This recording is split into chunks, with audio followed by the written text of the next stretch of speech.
All right, Reggie James. As always, good to have you guys back. To the people tuning in, we appreciate you guys following us on YouTube, following the podcast on Spotify, Apple Podcasts, iHeart, wherever you get your podcasts.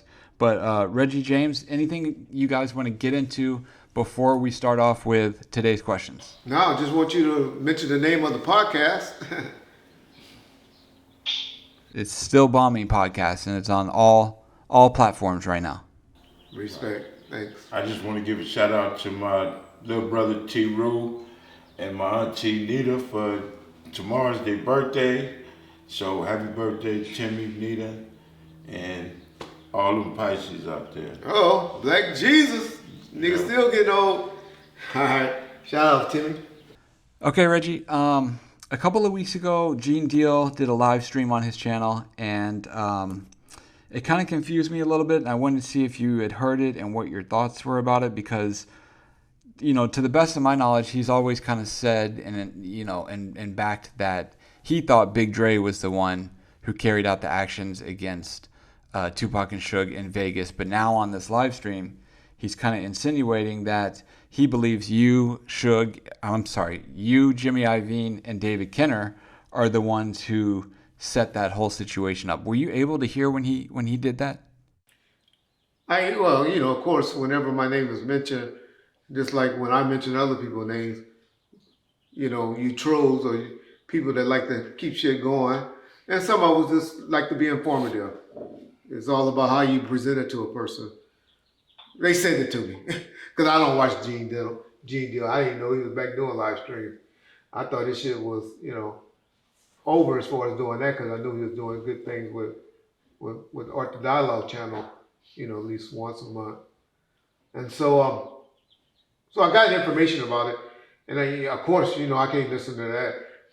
I skimmed through it and I heard where the name Reggie Wright was mentioned, and I was kind of shocked because lately I haven't been tapping at Gene. I just said, hey, everybody got an opinion. I thought, once Keefy D came out and pretty much told everybody what happened, and Greg Hades, that's a dead subject other than to the idiots. But, and so I know 10% of y'all idiots still out there believe that theory and all of that. So, okay, go ahead. Y'all don't understand LA and gang politics. It's obvious. So I'm disappointed that Gene's taking that narrative. But if y'all listen to Gene lately, Gene done ran out of stories. And so he's recycling. And some of y'all say, oh, you do it too. No, I do the questions that's asked or that comes up and I respond to, because I try to clear stuff out. I can do this. Me and Hassan Campbell is probably the only people that does daily interviews and still get a decent, I don't get his numbers, but decent amount of views, But me and John, we just about coming up, I think it's March the 25th, March or something like that, coming up on our 1-year anniversary of being in front of a camera. Y'all know we used to do live streams, like this stuff with James on live streams at Gangster Chronicles. But we've been doing this now for a year, y'all. A year straight, daily. We probably missed out of 365 days 15 times when we did flashbacks. When y'all see the name FB, that's me, flashbacks, y'all. So y'all stop saying we're recycling and doing that. That we do that because we try to put content up daily for people because we get new viewers. Some of y'all come back, some of y'all miss them. And so we throw that back up so y'all can catch up what we think are pertinent information. But I'm saying all that just to say, that money was good for Gene when he was talking that anti-Reggie stuff. And unfortunately, Reggie and that shooting and that bull crap gets views. And so that's why he got off of the Big Dre scenario. And now he's putting it back on Reggie. Jimmy Iovine, and David Kenner, I believe. Oh my God. So is you saying he's saying this just to get the views and Got to be. How can you believe it? Keith D done told y'all that. Everybody you interview, every channel or every gang member, reputable gang member from Spice One to Big Gov, I'm just naming people that's recently, and they all tell you, Keith D, Keith D tell you. I asked you, you will say, well, that makes sense. None of us know for sure, but I would bet my life on it, my kids' life, I'm that confident that I would bet, just like DNA, that that's what the scenario that happened. Now the thing between Orlando and whether it was Big Dre, y'all say because some people say in the comments, and I don't know, it was because a big black arm sucked in the Big window. Dre was the one in the car too, right? He was in the back seat. He was on that side of the car, the driver's side. It makes sense for it to be Big Dre because he was on the driver's side. But let me just tell you why. That it makes sense to a normal person. I don't believe it either. I believe it was Orlando. But you're sitting on the driver's side of a car and you shoot from the driver's side of the car. Most times when most dudes did drive-by, it was planned to come out on the passenger side of a vehicle. From Have you my ever experience. been in the driver? I done seen them. No. I done witnessed. I probably done witnessed more than you have done. I got awards in there right now from catching motherfuckers in the act of doing drive-bys on 4 or 5 different occasions. I did more than 4 or 5 drive-bys. I'm saying What that I saying done is- witnessed. Okay, this is and what I'm caught saying. motherfuckers from doing. This is what I'm saying. But wait a minute, you up here telling me that most of the time shootings that happen in a drive-by they come from the passenger side of a vehicle? It comes from the passenger Okay. side, but it can come from the back seat also. I agree. It But can but come the from way all both sides. But the way the Keefy D, that situation, let me just tell you the scenes. T, driver allegedly, according to Keefy D, T-Bone, the driver. Keefy D, front seat passenger, Big Dre Behind the driver. behind the driver, And Orlando. and Orlando in behind there. Keith. Who knows who had the gun initially? They pull up because now they spotted them, busted into you, pull up alongside of them. And now they on what side of the car? The driver's side. And so Orlando or Keefy passed the gun to Big Dre. Big Dre go, no, I don't want no part of this shit. I don't want this. Orlando say, nigga, fuck it. Reach across Big Dre and fires the shots. So possible. That's what Keefy said. I believe that. Okay. That's my belief. Now, if we going off of what Keith D said, Yeah. that could be as accurate as hell because I've seen it happen before. Just because you got 4 gang members in the car, all of them ain't gang bangers. All of them ain't cut to pull the trigger. Correct. Orlando was with the business, which everybody knew. So he like, fuck that. And all you doing is leaning back and he bam. Now, would there have been Exactly. something else after that?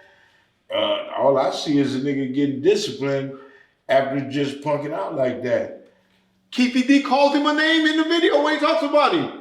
Said that Okay. nigga punked out, that, so that you show that's animosity right there. Okay. Orlando apparently didn't have no hard feelings towards Well, Big I Dre. don't think but Orlando they were was boys. speaking too much on it. He was with it. He wasn't Yeah. putting it out there like that. But after the fact, now the story is told by Keefy D, right? Yeah. Now people would say, let me just cut right there. People would say some people would say because Orlando was dead. That's why he's saying that. Because they don't know. Big Dre was dead too.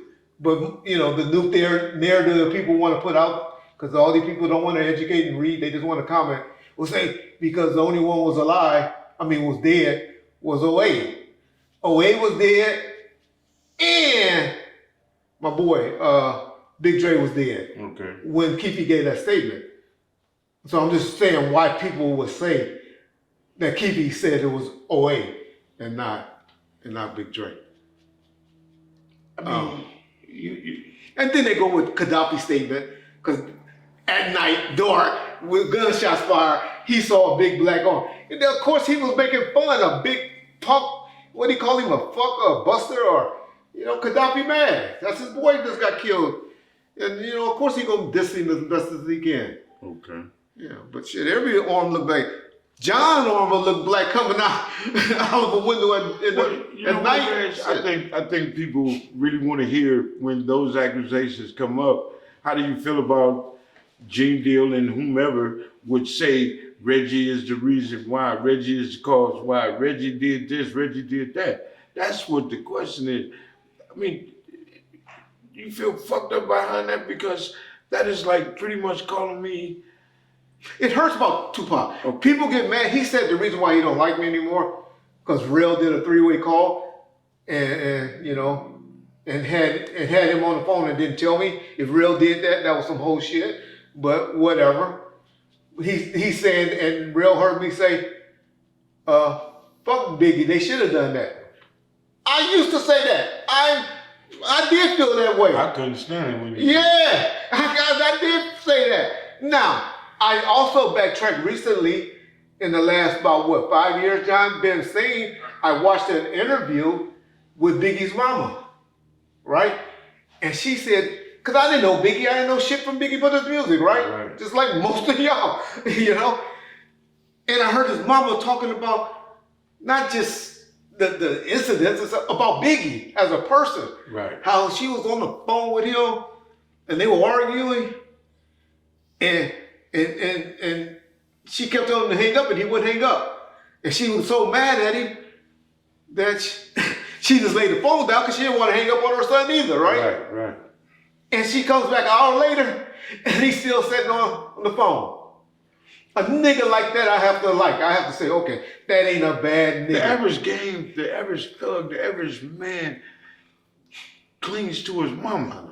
Every time we had an issue or got into an issue, every time I've been shot, it's mama. I know. You know what I'm saying? When a nigga first go to jail, that first phone call is mama. So, I feel him. George Floyd, Tyrese, everybody holler out for their mamas. And people out there think it's, that weenie ass. No, the niggas just love their mama. They got that special bond with mama. Yeah. And there's a lot of cats that listen to this know exactly what we're talking about. Exactly. So, But I'm just saying, that's when I fell in love with I not fell in love with. Is that when you changed? That's when I changed that tune. Correct. Okay. And so he's holding that statement against me, according to him, which is bullcrap, because he and I don't have talking since then, since that statement. I've been on a 3-way call where I was connecting people when I connected him on the phone with Keefy D. When I was trying to clean up and talk and get Keefy D to do shows and stuff like that. I was like, I don't want you to do no show with me, but you and Gene go talk. I got tape phone calls, conversation with those niggas where they were talking for there 45 minutes to 50 minutes. I was on my way in the barbershop. And I was like, niggas, I gotta go. Y'all niggas exchange numbers, y'all talk. And so I'm just saying that to say, so he just making that statement and saying that's why he's mad. If he was mad, he wouldn't have been on it. He wouldn't have been in business about to do a documentary with me until he asked for a crazy amount of money and messed up that deal. What we talking about now? Gene. Okay. I'm just trying to say, he's saying that he started having a dislike for me when he heard me say F Biggie. And I'm saying, prior to me saying that. But that's a true fact. I said that. Okay. I felt this shit. I done said that on live streams. I done said that many times. But I came back and said, you know what? I regret that. Yeah, sometimes after that, the damage is done. And he just saying that because people getting on him. Okay, whatever. Right. Who cares who knows where somebody's heart really is? Right. Who cares whether it is or not? Well, why you kept fucking with me after that when you thought some money was on the table and all of this if you felt that way when I said it?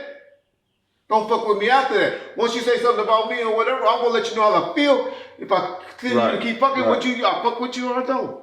That's all I'm saying. I done had conversations with Gene, man, and my honest opinion, he a cool dude. I ain't say that. Now, some of the things that he has discussed and said with me, it kind of like, it lines up with his theory, the way he feel about the situation. Because the story you talking about the Biggie or the Tupac? On the Biggie. Yeah. I wasn't there. Yeah. He was there, so he can pretty much said how he seen it. I don't critique. That's my whole thing is, how can you critique the Tupac thing and know so much about the Tupac thing? That's like me critiquing or saying something about the Biggie thing. But I wasn't there. You got to understand, Reg, every situation got to have a fall guy. Yeah. Somebody got to take the blame. So if Reggie Wright that one, which you don't know all the stories that they said about Reggie. You know what I'm saying? How Reggie did whoop the whoop and Reggie was the right-hand man for Suge. So the assumption is there. Yeah. Oh, yeah. But I'm just saying, I wouldn't be getting mad. I wouldn't be mad. But Reggie is Reggie. Reggie attacked. Don't one day say this and then the next day come up and say this. Stand on one thing. You can't switch swap. What type of dude do you when you change the story? You know, if some new evidence or something come up. Reggie just said you changed your story, homeboy. Oh, how I feel. Yeah, about Biggie. But he's felt that way, came off that way. And now he's back on that way. I just want to know what's the truth. Right. What's the truth? Do you believe it was Reggie, David Kenner, and Little Hal did? Well, I mean, there's so many bullshit stories. There's a lot of people on the outside looking in. David Kenner did not get down like that whatsoever. Jimmy, he even said because Jimmy didn't want Suge to be on death row.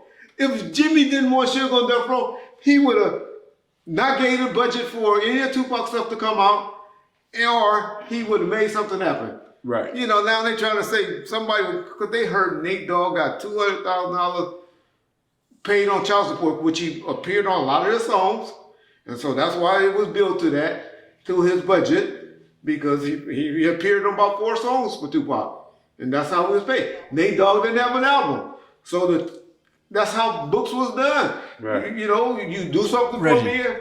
Go ahead. That's insane. Let me ask something. And I never thought about this until recently. Is it possible that money was billed to Nate Dogg's child support because maybe his wages were garnished, or no? That as well. I'm just saying that was a way for Death Row to give him that type of money. If you ain't got an album out, how you gonna generate $200,000 unless they didn't charge for side appearances, appearing in videos and all of that? I mean, that's the one thing I always say Suge messed up on. The royalty department. He didn't actually show niggas what they were supposed to do, or, you know, he would just give you money. Right. He would put a Band-Aid on a situation. Hey, Suge, I need, okay. Hey, Suge, I need. I'd have been cold and motherfucker with the money. Yeah, he was just, it wasn't that he was doing that, he just didn't know it, he didn't have it. But if everybody really sat down and analyzed and figure out all the monies that they were given versus what they would have earned, everybody's unrecouped. All the artists at that time. I'm not saying now, currently, but at that time, because they got a new way of generating money. And that was the download stuff. It wasn't like that from the beginning. What's that? Snoop them wasn't getting money at the beginning. They hadn't did nothing at the beginning. We ain't getting no money right now for this shit, because we got a bill to get there.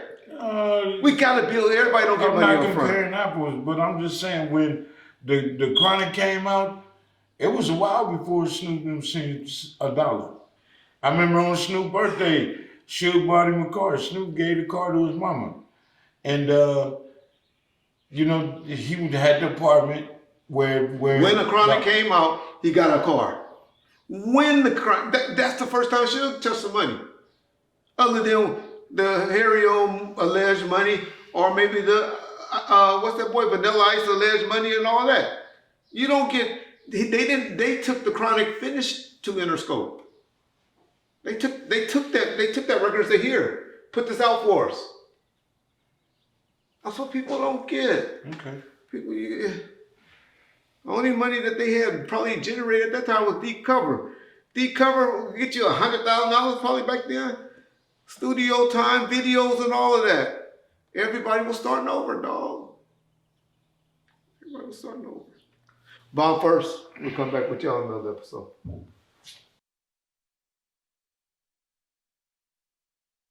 That's okay.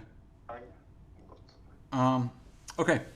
So, I I don't know how long we'll continue to talk about this, but I just want to see, and because people are going to ask in the comments if there's been any sort of interaction between Norm and James.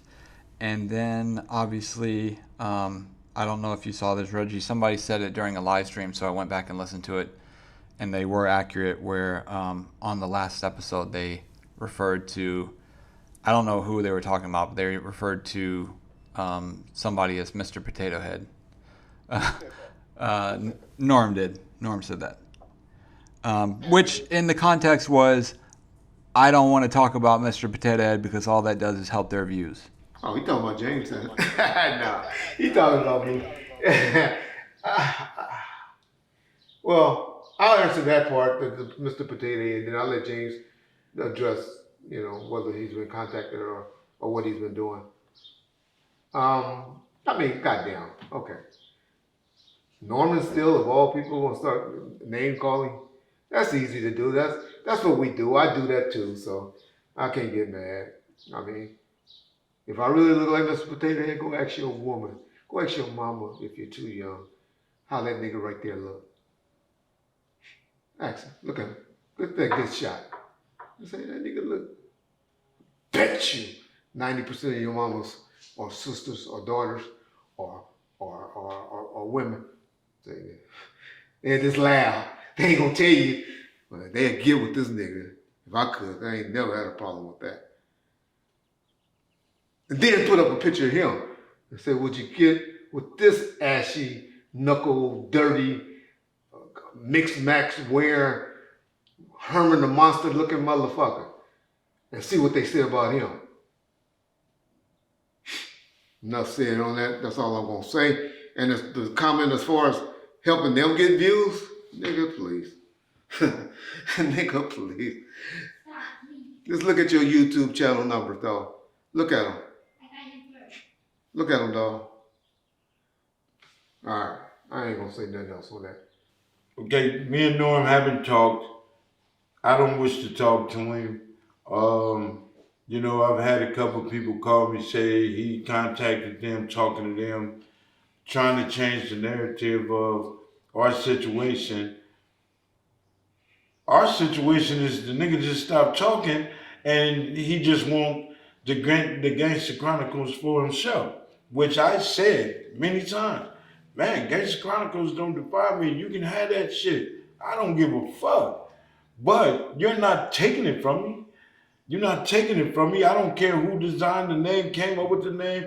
I don't give a fuck what colors y'all put into the Gangster Chronicles. I wasn't worried about none of that. That was not one of my worries. Other than that, man, I'm not gonna sit here and call that dude names. At one point I was looking for a phone call. Now I'm gonna let everything else do it for itself, and we'll see what happens. Other than that, I ain't got no ill will. I don't. Well, rewind. I've learned the lesson dealing with Norman Steele.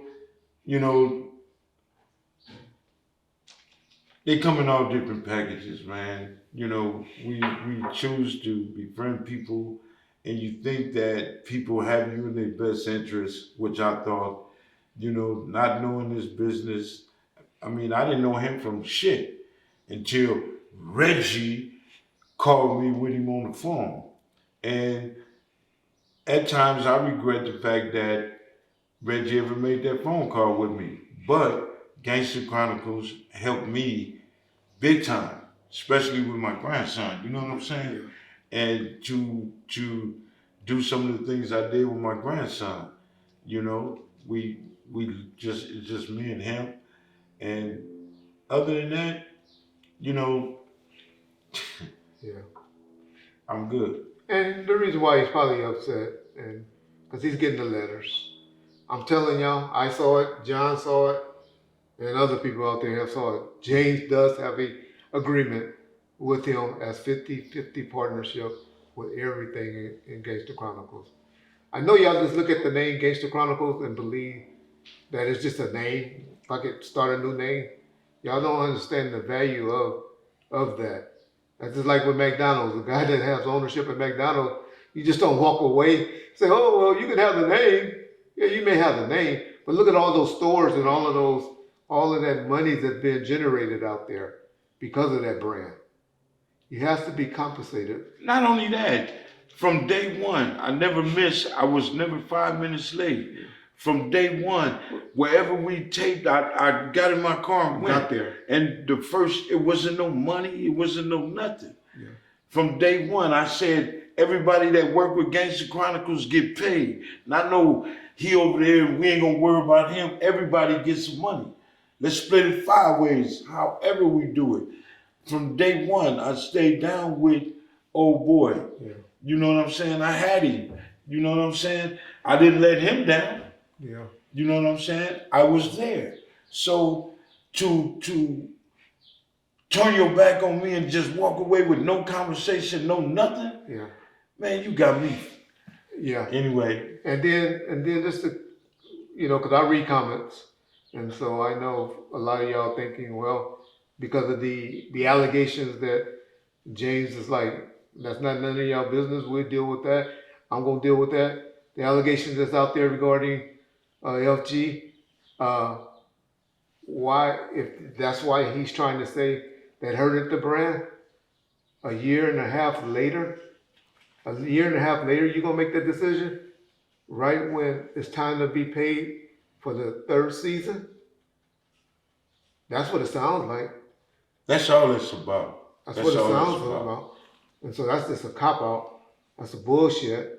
But even if that though, Reg, even if he wanted to walk away from that situation, I'd have been cool a year and a half ago. When that shit first came out, James, I don't want to fuck with you. I don't, deal with rats. I don't deal with niggas snitching. I don't deal. Well, that ain't true because he admitted in the interview that he had heard something, rumblings about it, but he didn't give a fuck. Yeah, this is before. This is. I'll be honest. Me and him talked about it. He said, Reggie, I told him, I said, I ain't never heard it. I don't know what you're talking about. I said, but I have heard it before. He said, Reggie, I'm not getting in no car to do no drive-bys or go rob nothing with James. So what the fuck I care anyway? But now he want to change up. Our podcast is solely with Black Effect. Whole different listeners, whole different everything. If we was on some gangster shit, then Gangster Chronicles would have been done a long time ago. And one thing I do regret is just being as humble as I was. With him. Yeah, with him. So if I'd have known this, my honest opinion, I'd have been Mob James Suge Knight all over again. I swear to God, I wouldn't have been as humble and cordial as I was with this brother. So it did bother me at one point, but the way I am now and the way I feel, man, I'm not gonna let nobody, no man, no woman interfere with where I'm at today. I have fought with my demons about it. I have sat back. I have talked to Lee, Stan, everybody, and everybody say the same thing. Lionel, you in a better place. Yeah. Don't go back. You know what I'm saying? Yeah. And they right. Yeah. Man, I'm not changing up for nobody. So, like I said, Gangster Chronicles don't define me.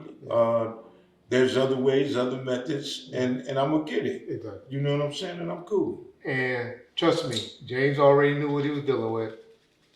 Cause James seen that nigga down there piss on himself. I don't hear that shit. Pissed on himself. I don't. How BJ? That. Tell him about it, BJ. Did you check the nigga and see if he had pissed on himself after that encounter, BJ? I don't remember that. Stop lying. I thought you keep it 100. Huh? Peace bomb first.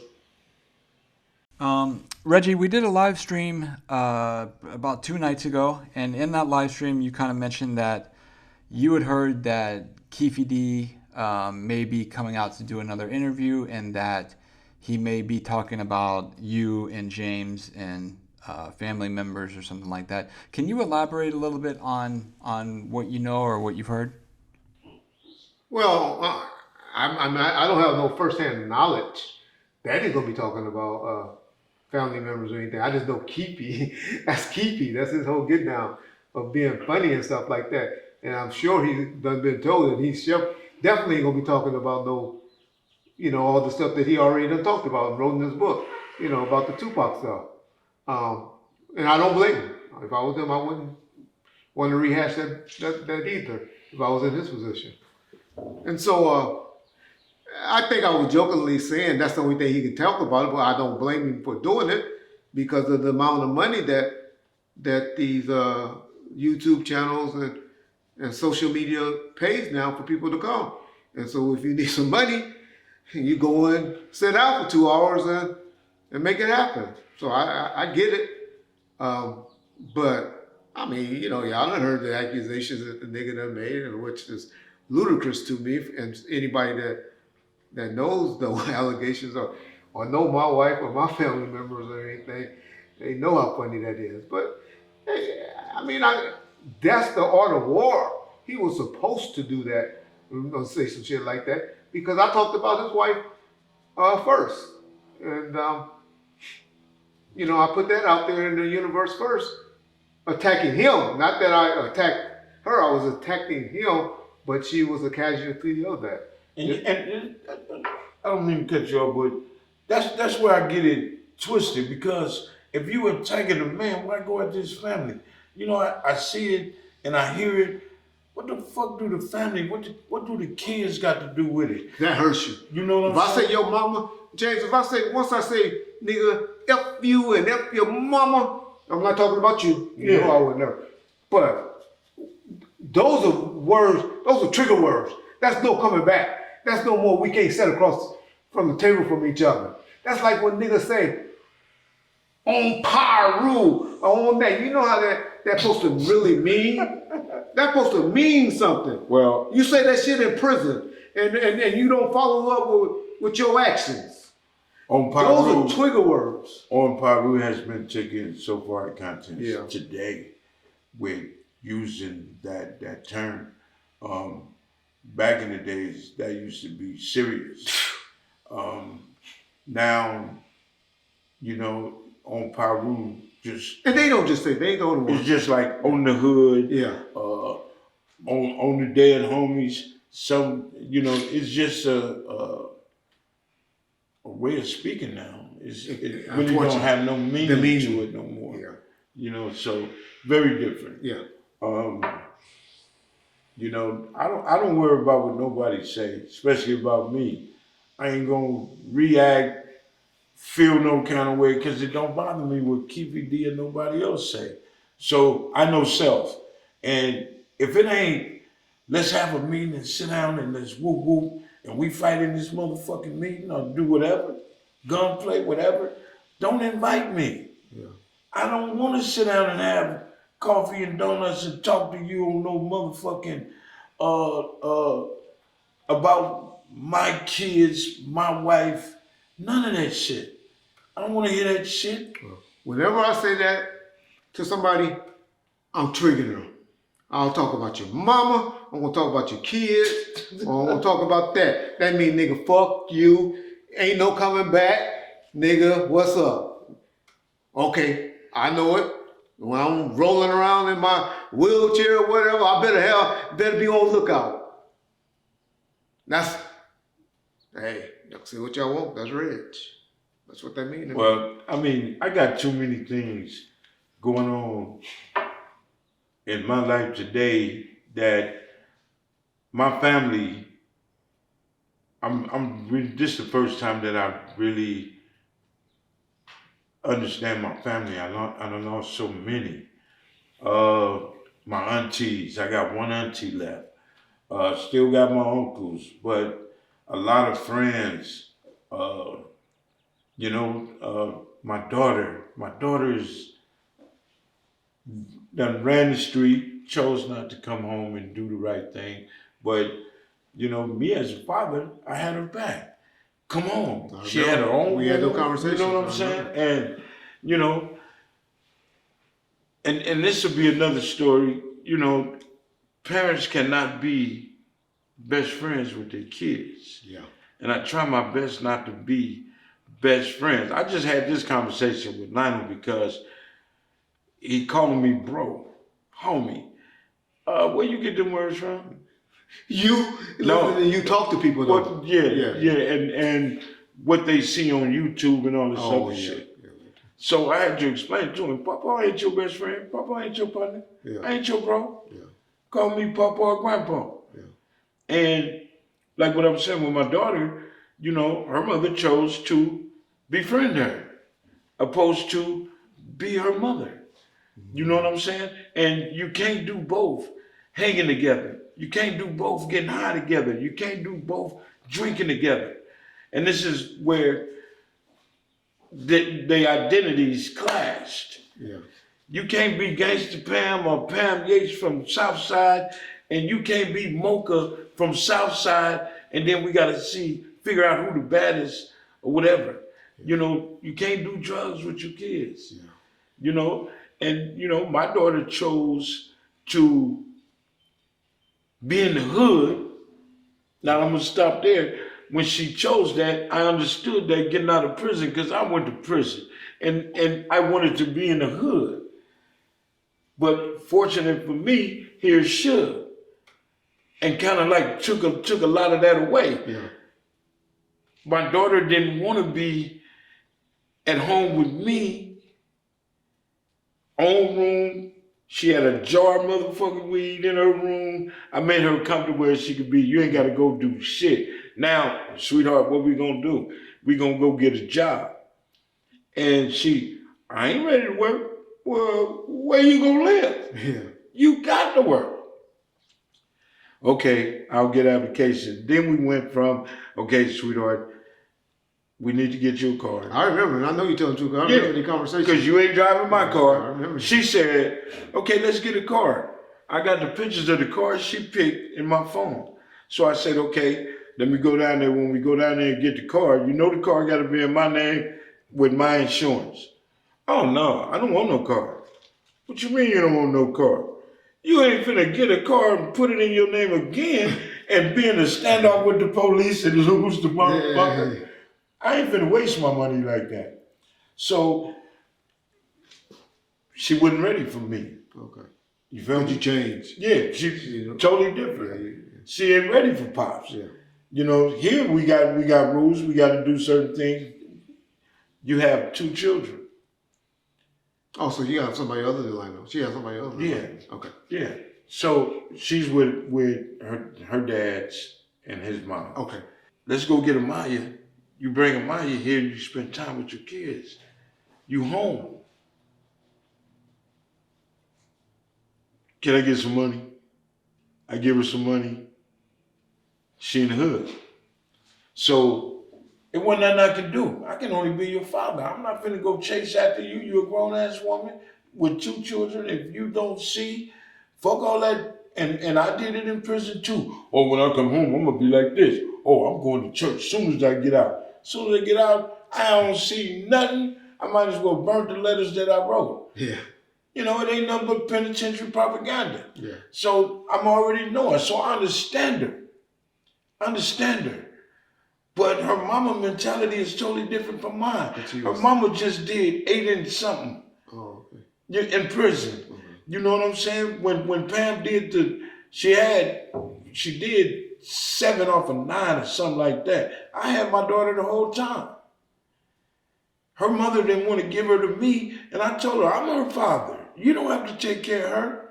And Talene lived with me the time Pam came home. And when Pam came home on that bed, I told Pam, you got to give me a year before I let her come back to you.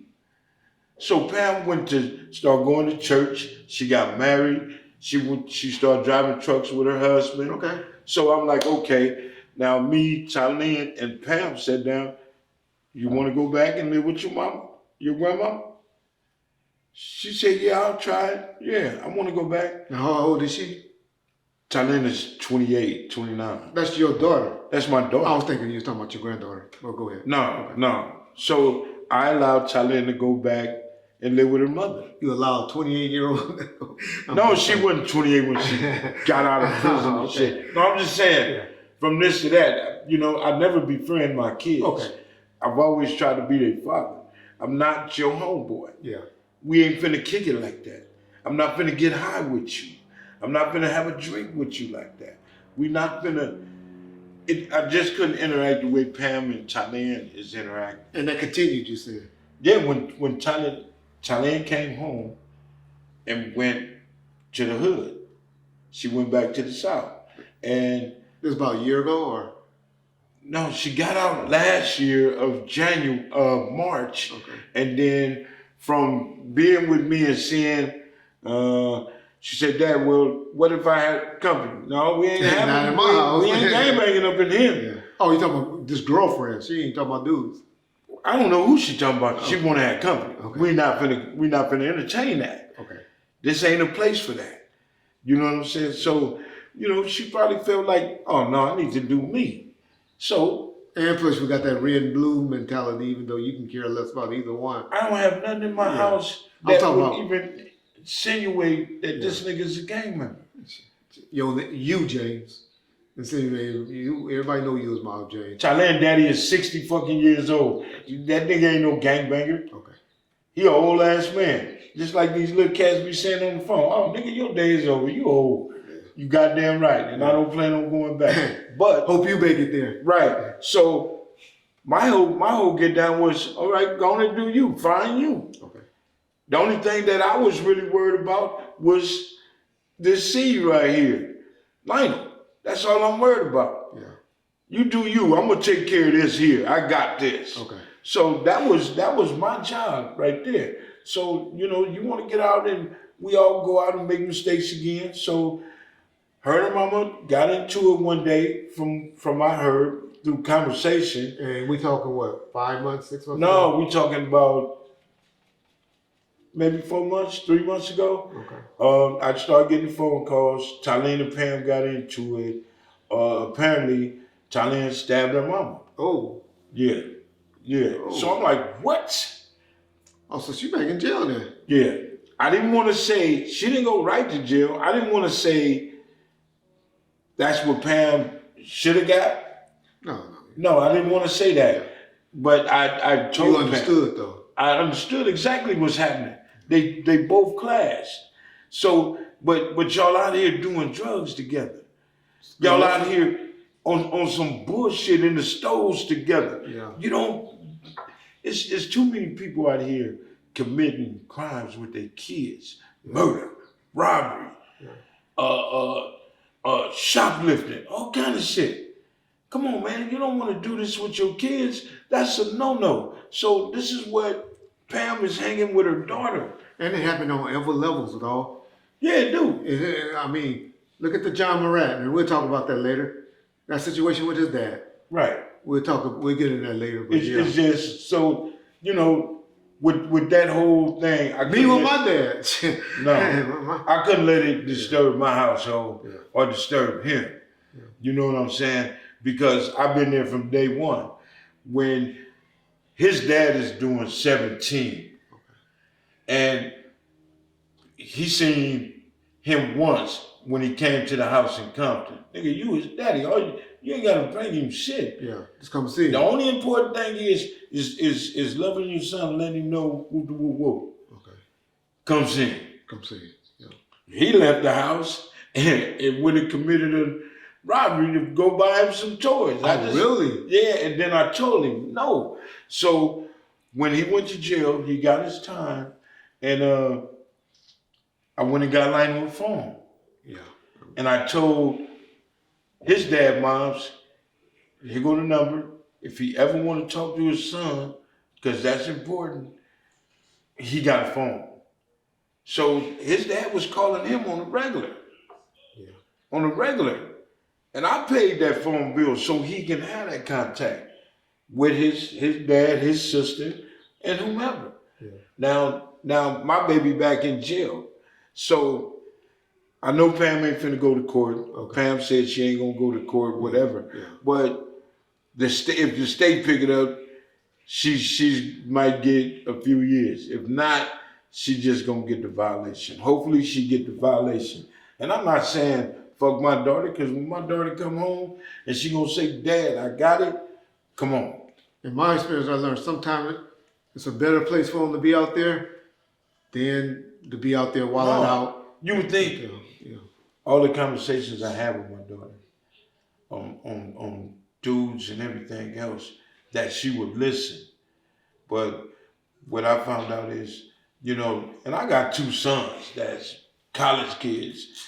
My daughter is just that gangster, and all the conversations I had with her. Talene used to sit in the Cadillac with me and roll through the hood, and she used to just sit there and be chilling. Yeah. So she know. She know. And I'm telling her, you don't want no nigga like your daddy. Yeah. You don't want no niggas like your uncles. But maybe that's what she idolized. Maybe that's why she wanted that, because she liked that, because you were her first love. You were really her first male love. And I have a daughter. Well, somewhere down the line, Reg, I believe, and as a parent, all of us should say, when all failed, I was wrong somewhere. Yeah. I didn't do something right. So I take that responsibility. Yeah. Can't nobody take that from me. Yeah. And can't nobody tell me how or what level of love I have for my daughter. I love my daughter 100. Exactly. 100. Yeah. I will kill for my daughter. Yeah. You know what I'm saying? But I just want her to be right. Now, if you don't want to be right, I'm finna take the pacifier, clip your wings, go on and do what you feel you're gonna do if you think you know it. And that's all it is. So I'm just waiting for her to pop back out or say what she got, her little time or whatever. I didn't go to Compton looking for Pam and whoop. I'm just. Have she reached out to you, your daughter? No, I got a new phone number. She probably reached out to my sister because I ain't said nothing. I've been mad at her for the last month or 2. So, but if she do, she always got a second chance, but you just got to be right. So now my conversation, you see where that got you? Instead of my way, instead of getting you a job, getting off parole, and then going bam, I'm telling you something that I didn't do when I came home. Yeah. You know what I'm saying? If it wasn't for Suge, I'd have went back straight to the hood. That's what we know. And she's 28, so she still got time. Hopefully. Pretty God. Mess her up for life. Yeah. Bob first. Come back with another episode tomorrow. Okay, John. Okay. I know we usually don't like to talk religion or politics on here, but some news came out today that Donald Trump says that he expects to be arrested on Tuesday. Do either of you guys have any comments on that? Expect? Shit. His Secret Service agents done told him, nigga, they coming to get us Tuesday. I mean, y'all don't know. I mean, that's funny for him to say that. But he know it. If he says something like that, he knows it's going down either Tuesday or Wednesday because, man, they got to protect court buildings. They got to protect Trump Plaza. New York PD going to be making some extra money this week. So they finna arrest him? Yeah, he'd be in and out. I mean, okay, it's some bullshit. I hate that politicians and politics go like this. They're going to arrest him for... he allegedly gave a bitch $130,000, $120,000, I forget the amount. The shut up, be quiet. Stormy Daniels, to say we wasn't fucking. And so, I mean, I hate, you going to embarrass a sitting president. I mean, I'm not no Republican, and I'm sure they embarrass you. I'm sure not no Donald Trump fan at all. Okay. $120,000 because you didn't pay taxes on it to a president. That's a little extreme for me. But they're going to eventually get, Joe Biden better definitely win, because if not, his son will be picked up in 2025. Whose son? Donald Trump? No, Biden's. Because they investigated his son for getting $3 million from a China company. Well, and so they playing this politics, this BS. But it's still all about money, man.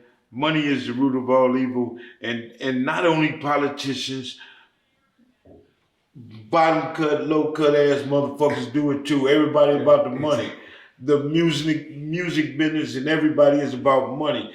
They'll cut you out to get a bigger piece of the pie instead of being straight business. Yeah. Bullshit. So they lock him up, man. He ain't gonna be able to run for president, right? Well, that's the get down. They don't want him to run. And most of the Republicans don't want him, but he got a fan base. You know, all the motherfuckers running around with the trucks and the flag hanging out and all of that, and all these little broke motherfuckers in the South.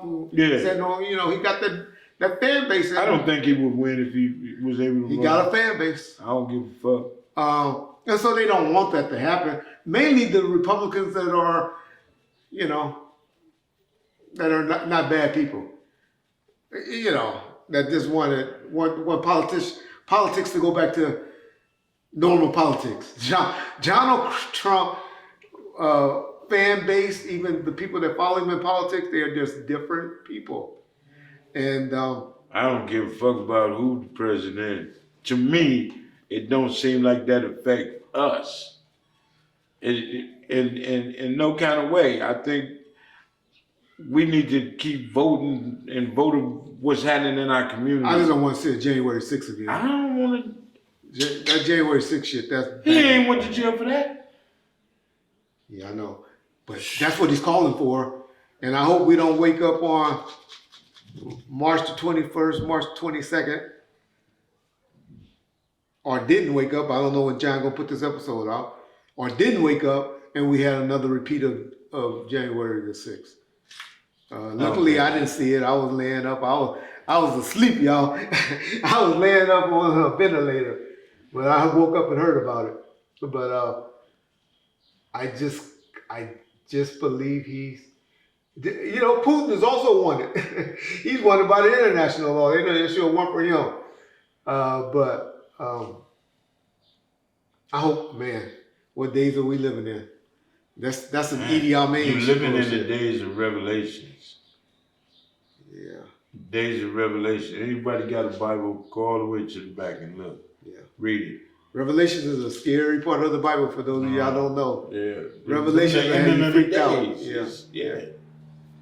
For people that read the Bible and know anything about the Bible, the book of Revelations is, whew.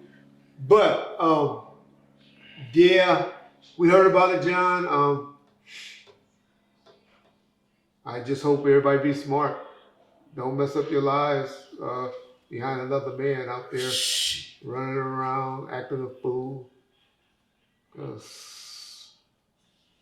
Man, I'm sure there's a lot of people sitting in federal prisons right now wishing they wouldn't have made the decision that they did on January the 6th. So don't do this in March, y'all. But yeah, that's going to be interesting. That's an interesting topic. I mean, like, shit. Yeah. That's deep. Yeah. But it's about time, to me. But the only unfortunate thing about it, they're going to do some tit for tat. They're going to do that tit for tat now. After they do that, then the Democrats going to go after somebody, a family member or somebody in their family. But they've been doing that. We ain't heard of none of these motherfuckers going to jail or prison. Well, they going to jail because they put themselves out there in the open like that. James, $120,000? That ain't shit. $120,000. That's my point. That's all he did was gave a bitch $120,000. But he gave it to her to shut her fucking mouth. Well, that's what her attorney says. Okay. It's more shit that nigga done did. That ain't against the law? Huh? It's tax evasion. Okay, well, you should go to jail for it. I go to jail for it. That's true. If I tamper with the jury and get them try to pay them off, I'm going to jail. What's the difference? Who different?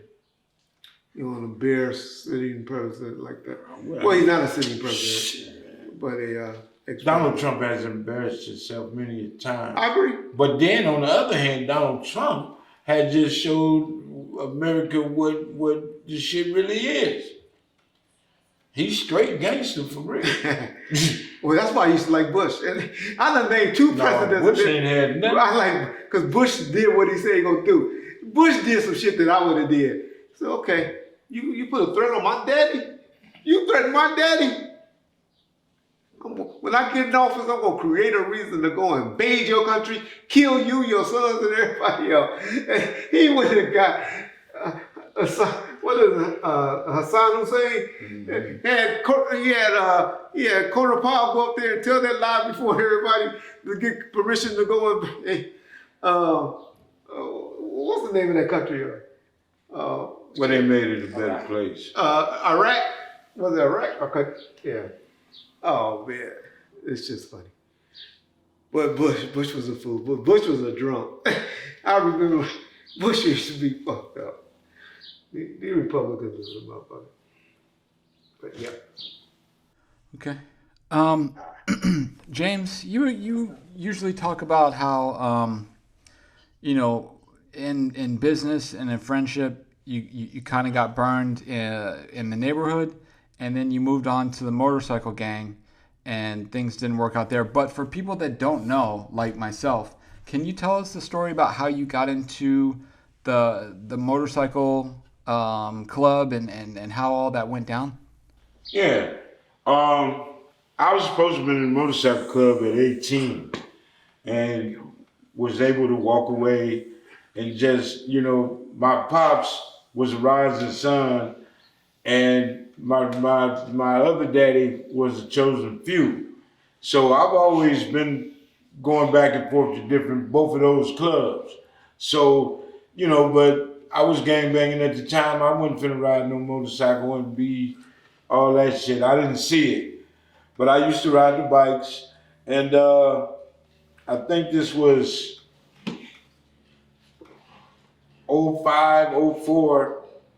I started hanging up at Chosen Few with my pops Too Sweet. He was a member of Chosen Few for 34 years. Too Sweet. Yeah. So just hanging out there and just seeing how, those guys were, it was Bloods and Crips there, and how they were like brothers. So I looked at the brotherhood and how Pops and them did their thing, went on the camping trips. So 06, I said, fuck it. Let me get a motorcycle. So my girl at the time, Terry, was like, fuck it, let's get a motorcycle. So I was on 108th and Broadway in LA. Went and bought a brand new Road King, and I was kicking it.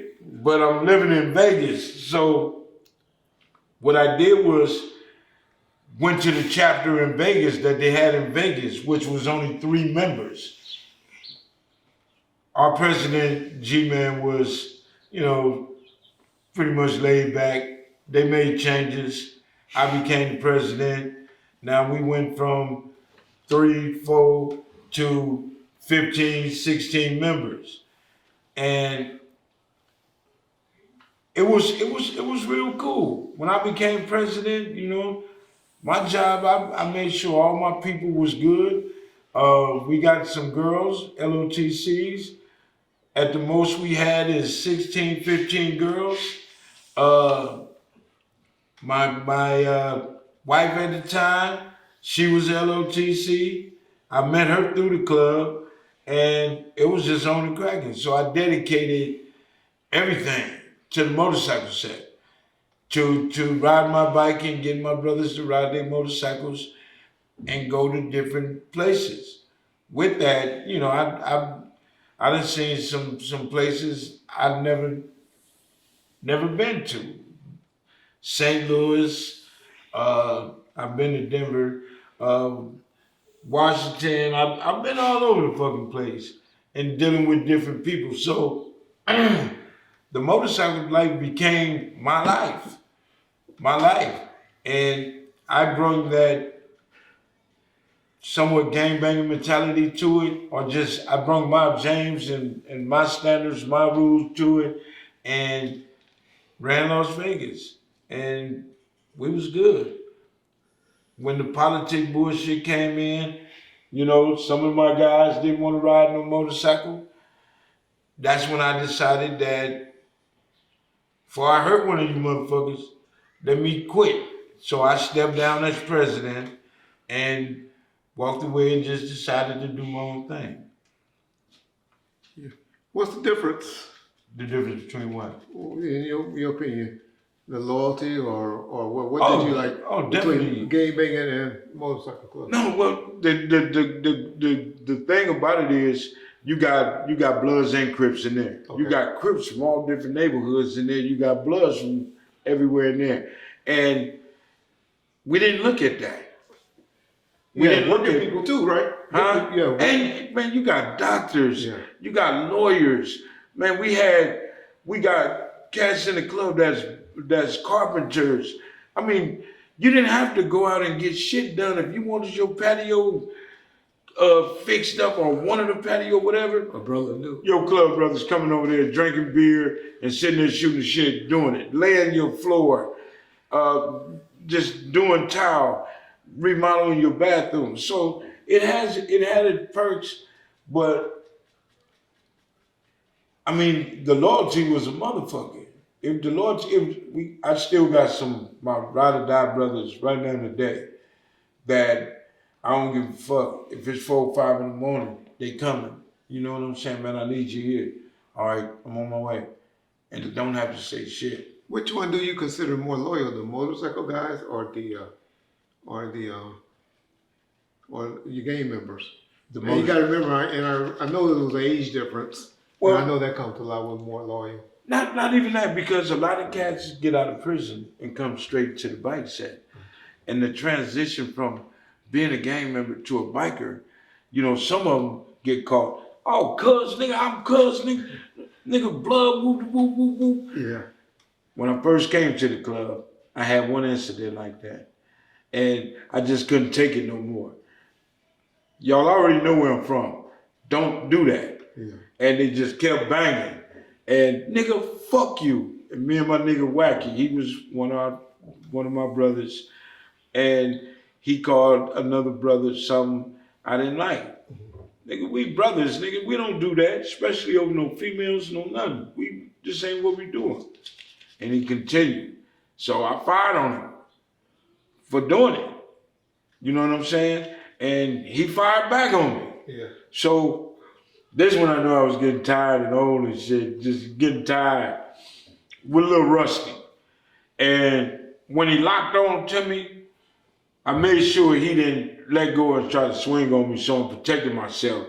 And we hit the couch on the yard, and my lips, I was out of wind, everything, tired. So I'm breathing out my mouth and my nose, and my lips was dry. He was asking for some water. So I told one of my club brothers, Watusi, give me some water. Because nigga throat was dry, everything. I was tired as a motherfucker. Yeah. But I had my days with some of the club brothers. One of my club brothers called me a bitch. I picked him up and threw him to the door. And watch him out. One of my club brothers was treating my prospects fucked up. Don't do that. Yeah. I got this. And he pulled a knife on me. And I told him, you pull a knife, don't bring that knife to a gunfight. Because on the bike set, I carried 2 pistols, one on the hip and one in my bag, wherever I went. And we're at the Colorado River, and he pulled a knife again. And when he pulled the knife and came to me, I took 2. And he down. And just because he pulled the knife, I stood over him and punched him because he was knocked out. Yeah. So I hit him. And my boy, Half-Breed said, I told you motherfuckers. But I mean, you know, the motorcycle set got its perks. The motorcycle set is different with the loyalty thing because you have older guys that's been there a long time.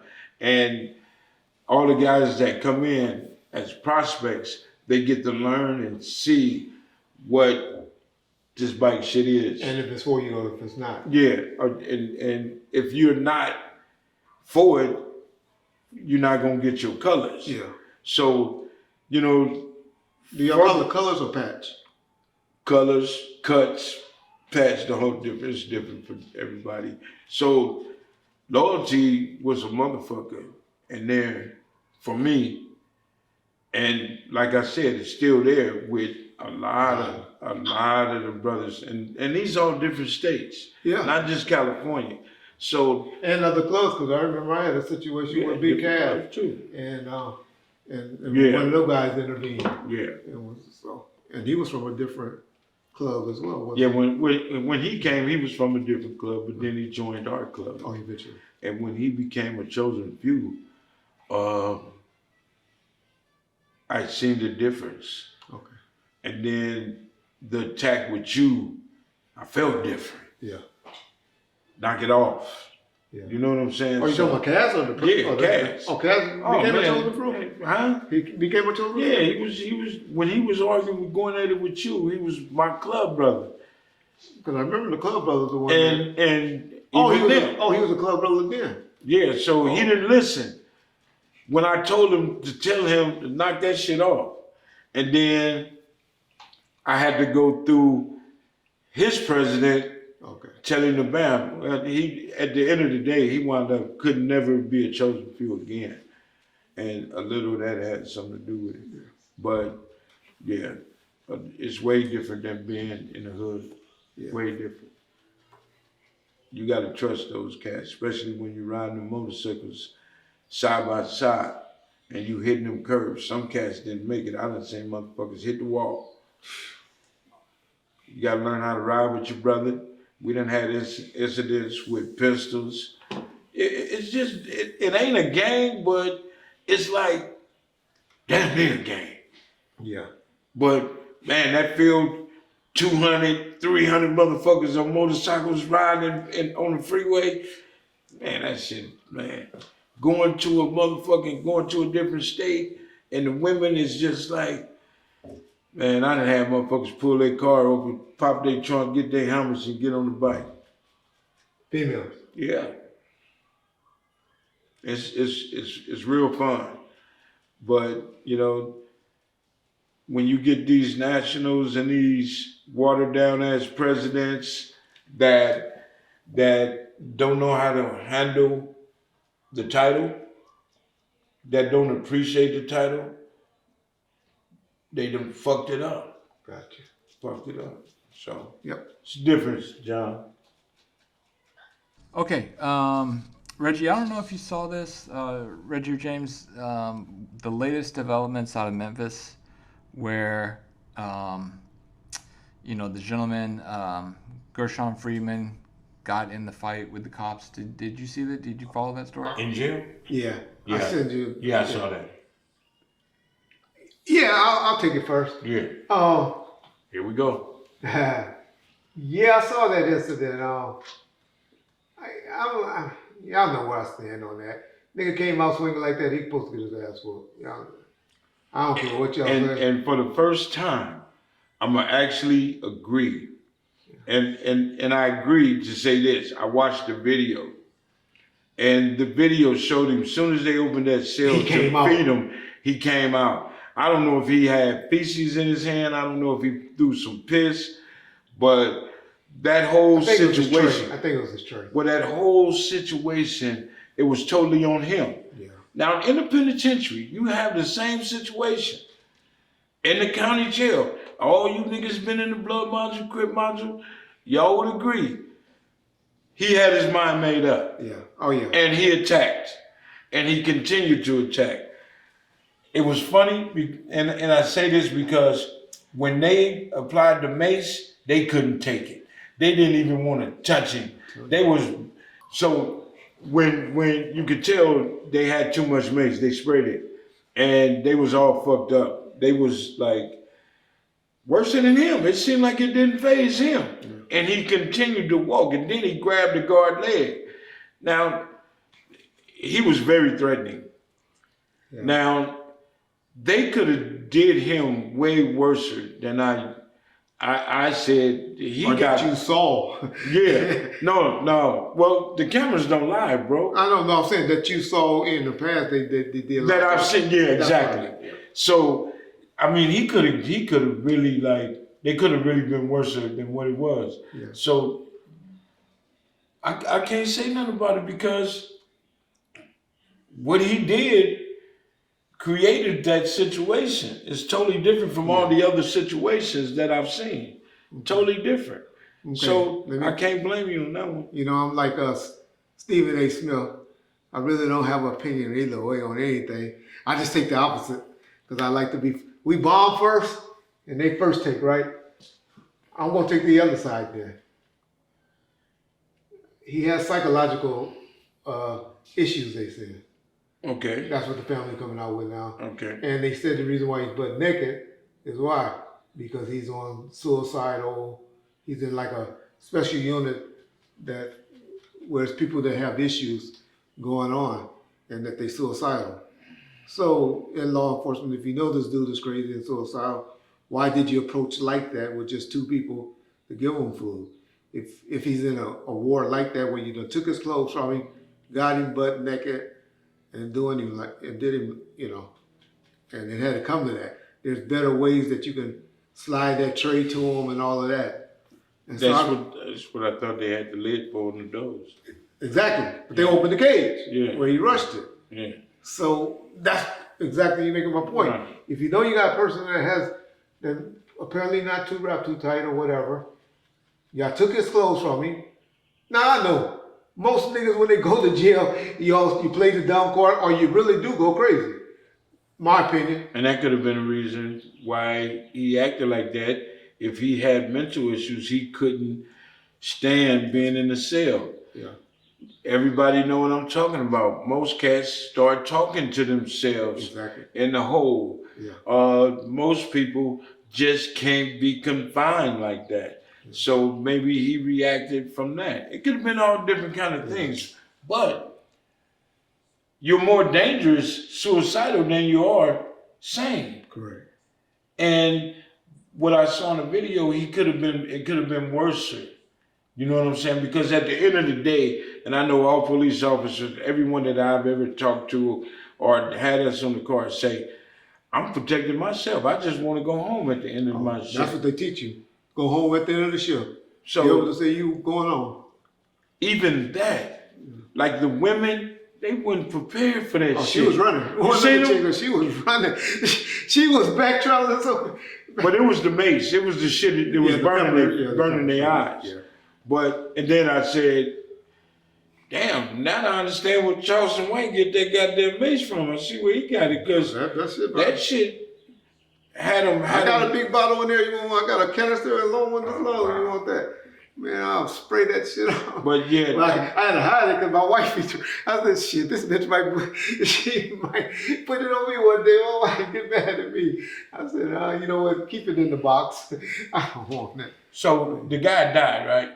He eventually died. Okay. Now, when they said that he had their knee on his neck, I didn't see him having. I know his knee was in his back. You know, the video is 13 minutes long that they released. And so it's probably an hour worth of video. Well, I didn't see a glitch. And that's the family, and that's Ben Crump. And I saw the police officers had their knee in his back, handcuffing him, and then put the shackles on his ankles, and he was there. But then when I saw they was lifting him up, he was just limp. Yeah. Damn, he died. So that could have been all. I mean, they have to wait for the autopsy to say what. Well, it definitely does, you know, and your heart be racing. Your heart will start racing when you get hyper. That's what people call hyper or hyperventilating and all of that. All of that stuff kicks in. And like you said, the mental issue of him maybe going crazy. The wall started talking to him from being isolated and put in a hole like that. It's a combination of a whole lot. I'm just going back to say, that's why I keep saying, y'all gotta comply. You can't win. That wasn't even a situation of compliance. It's not. I mean, if it's not mental, then that mean comply. That mean set your ass in the cell and take that training. We got different stories on complying, because you can't comply getting your ass whooped. Well, you cannot comply. You comply by staying in the cell. Getting the fuck beat up. No, but you come rushing me out of a cell. That situation is totally different, that mean man. He ain't complying. He ain't complying with their orders. His mind was set. Now, if he have these issues, his mind is set. He's sitting in a cell, naked. Oh, he was playing. And no, the walls could have told him to attack, or he could have just said, "Fuck them." It's like a cat do it. They are the enemy. Now, once your mind is set on something and it is what it is, you be surprised how motherfuckers come at them goddamn guards in there. Yeah. You was a goddamn witchcraft. You ain't never been attacked by you a jailer? No. You goddamn lie. But what I'm saying is, a lot of things was going through that man's mind. Yeah. And when that man came out, it wasn't no hesitation. When that fucking door opened, he slung out that motherfucker. He was already prepared for whatever happened. Yeah. Now they say, could they control that situation better? How can you when a motherfucker grabbing your leg and hold? I don't know if he was biting him in the ass. I gave you the examples of where the liability gonna come in, or where the family is going to be preaching. Mm-hmm. Y'all knew he was crazy. Well, we didn't know he was crazy. Yeah, I knew he was crazy. Y'all wouldn't have took his clothes from him. Why did y'all? Then slide the food to him?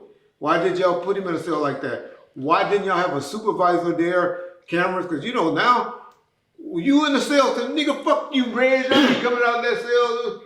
So now they'll bring a lieutenant, they bring the watch commander, and they have a sergeant there, or at least a sergeant there, and 4 guys suited up in uniform to go in there and get you. But they didn't know that. They didn't. Yeah, I'm just saying. So you take precautions like that. But why you got him butt naked then if you didn't know he was that type of possibility? How you know he was butt naked? When they opened the cell with the other people, he was butt naked. Yeah. But what I'm saying to you is, would they put him? Well, the family said that's why they took the clothes from him. Because the family is already, I saw something with Ben Crump today, right before we started the tape. They take your underwear too? They strip you down. Shit, I done had a nigga hang himself with a motherfucking t-shirt on. They started taking shoestrings.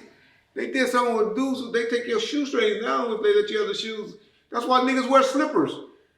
That's something. We talk about in the county area. Once you go to the pen, it's a lot of. You want to kill yourself at the pen. There's a lot of things that you have to look out, and I heard the mother with the lawyer, and I understand. I'm a black man, and I understand exactly where they coming from. I understand. But if they look at the video, and I'm saying, like, just keep it 100, what would you do if you was in a situation like that and the man just darted out of the cell? He's more dangerous with issues than he is a regular inmate. Yeah. So when he came out of there, and there was no stop. It wasn't no lay down after that, because at some point you know what you're doing at the end of the day. Correct. But he didn't stop, and he went from one tier to another. Yeah, he got on the elevator. The escalator, and went up, and then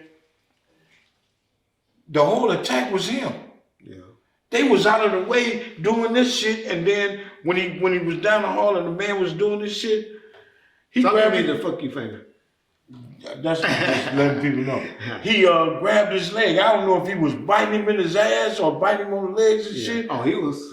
But come on. Yeah. What do I do? Y'all don't know how long a 13-minute fight is, y'all. That's a long goddamn time. Think of 3 minutes. Boxers who work out daily 3 minutes. Yeah, he's saying how they look. He was tired too, though. Yeah, so I'm just saying 13 minutes. It don't seem long when we just sitting there watching TV or eating or watching something on YouTube. Well, when you fighting for your life the whole 13 minutes. And I looked at it at the part where when he first did it and then they all was hitting him. Yeah. They got the squadron. Yeah. Because they under attack. Yeah, who gonna say they wrong? You didn't see no stomping out. I'm not saying the fight was wrong this time. I mean, I never say it usually. Okay. I'm saying we don't know if the mama was calling up there. Y'all know my son crazy. Yeah, my we son's speculating. That's what we do. Yeah, I know. I'm just saying, so we gotta take all that into consideration. Right. Yeah. It's a lot to this. We just bring in awareness, and this is the type of stuff we like to talk about. There's a lot to it, and I think they should have people. We got a surprise guest, y'all. Reggie Wright Jr. Let your daddy. That's Big Red, what's happening, man? How you doing? You going blind? Man, I'm gonna stop right now. Yeah, what's happening, man? How you doing? I better stop leaving my door unlocked, huh? No, I wanted to keep taping. Come on. Reggie, come have a seat. Come do a couple episodes with us. That's my road dog right there. About episodes. I said a couple. That's one or two. We don't, you know, what we're going to talk about. But, yep. You know, so, and then if your pop's seen it, then he can tell you a little more. We're talking about the, what's his name, Deshaun? Yeah, he watched CNN all day. The young guy that broke out the cell and attacked the jailers in there, Where was this? which he just Oh, passed. in Memphis. It happened a couple of weeks ago, but I don't know if you've been watching CNN. His Lakers lost last night, so he probably hasn't been watching CNN. Until early in the morning. I can't wake up. The Lakers. Oh, he been a Laker fan. Oh no. I remember, you know, James Unworthy when they played, Tragic Johnson, all of that. You know, That's what they say. We stuck in the 80s and the 90s. I used to love That's what the they say Lakers. about Reggie and James. We stuck in the 80s and the 90s. Yeah. Sometimes that's the best place to be. But Yeah. anyway, the guy broke out of the cell and he attacked the officers. They fought him off.